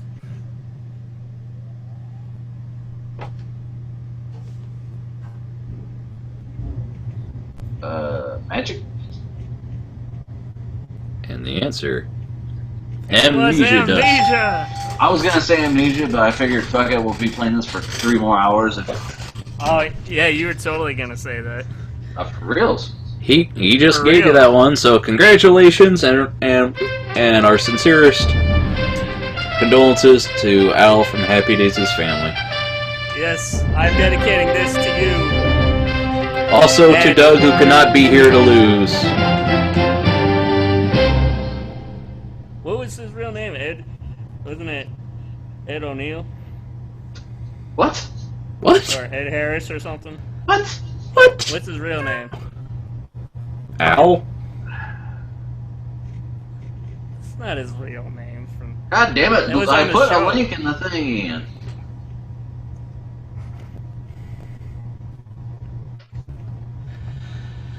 Oh boy. What actors they call them by their real name because they won't answer to anything else. He was all on happy days. It's just Don Most now. I thought you were talking about the guy from Married with Children. That's Al Bundy. Jesus. Oh my gosh! This show has gone on too long. We're all getting a little crazy. Yeah. Well, you just said Al, dude. I said From Al from Happy Happy Days. Days. Oh, I didn't hear the Happy Days, man. Of course you didn't. I was trying to focus on the quiz, man. Well, we could see that paid off for the quiz, but now you just look silly. Yeah. Nah. Thinking there was Cavaliers in the 70s and that Al Bundy's dead. Oh man. Yeah, So I'm anyway, sorry, I'm not a year car statistic freak. okay. So anyway, I think that about wraps this one up. This is another marathon episode for the show. So He got fat, man. He was always fat. you never watched Happy Days, did you, Ian? You're like, oh, Al Bundy got fat. No, Happy Days it was never my thing, man. So anyway, I'd like to thank Doug for coming on, even though he had to run off right before losing gracefully. I guess he didn't want to give up that championship belt. I'd like to thank my co-host Ian for bringing in the trivia and bringing in the news stories, and You're welcome. being just a nice guy. I'd also like to thank my arch nemesis Frank, who's in his underground bunker in the dark, hiding. One day my time will come. I don't sleep. Okay, Chuck Norris. You can't stop Chuck Norris. No. I'd also like to thank our listeners out there. You know, I'd name them, but I don't know their names. All of them. Andy and Kelsey. Yeah, well, not just them. I'm sure other people listen to the show. Not right? just Andy and Kelsey, just us two. Okay, well, the only people that listen and enjoy it, then. They're probably still not listening this far. They probably gave the fuck up. Like, yeah, we listen to Ian, that's enough. But anyway, I'd like to thank them. I'd like to tell everybody out there, happy Halloween. Have a nice time. Stay safe. Don't get in any trouble. Yes, Watch your candy if you got kids. You know. Yeah, don't get those pixie sticks lined with cyanide. Oh boy. That Anyway, happened, man. I know. That shit happens, dude. You gotta be super careful, man. What's wrong with this day and age where we can't take candy from strangers? I mean, back in my day, we What's used to be wrong able with us? take candy from strangers without having to check it first. What's Anyway. wrong with? Why can't? Why Yeah. do we have to watch out for Dang. strangers? Yeah. How do I have to press one for English? No. Anyway, so Oh, no. with all that said, I'd like to thank everybody for tuning in, and we'll see you all on the other side. Peace. Peace.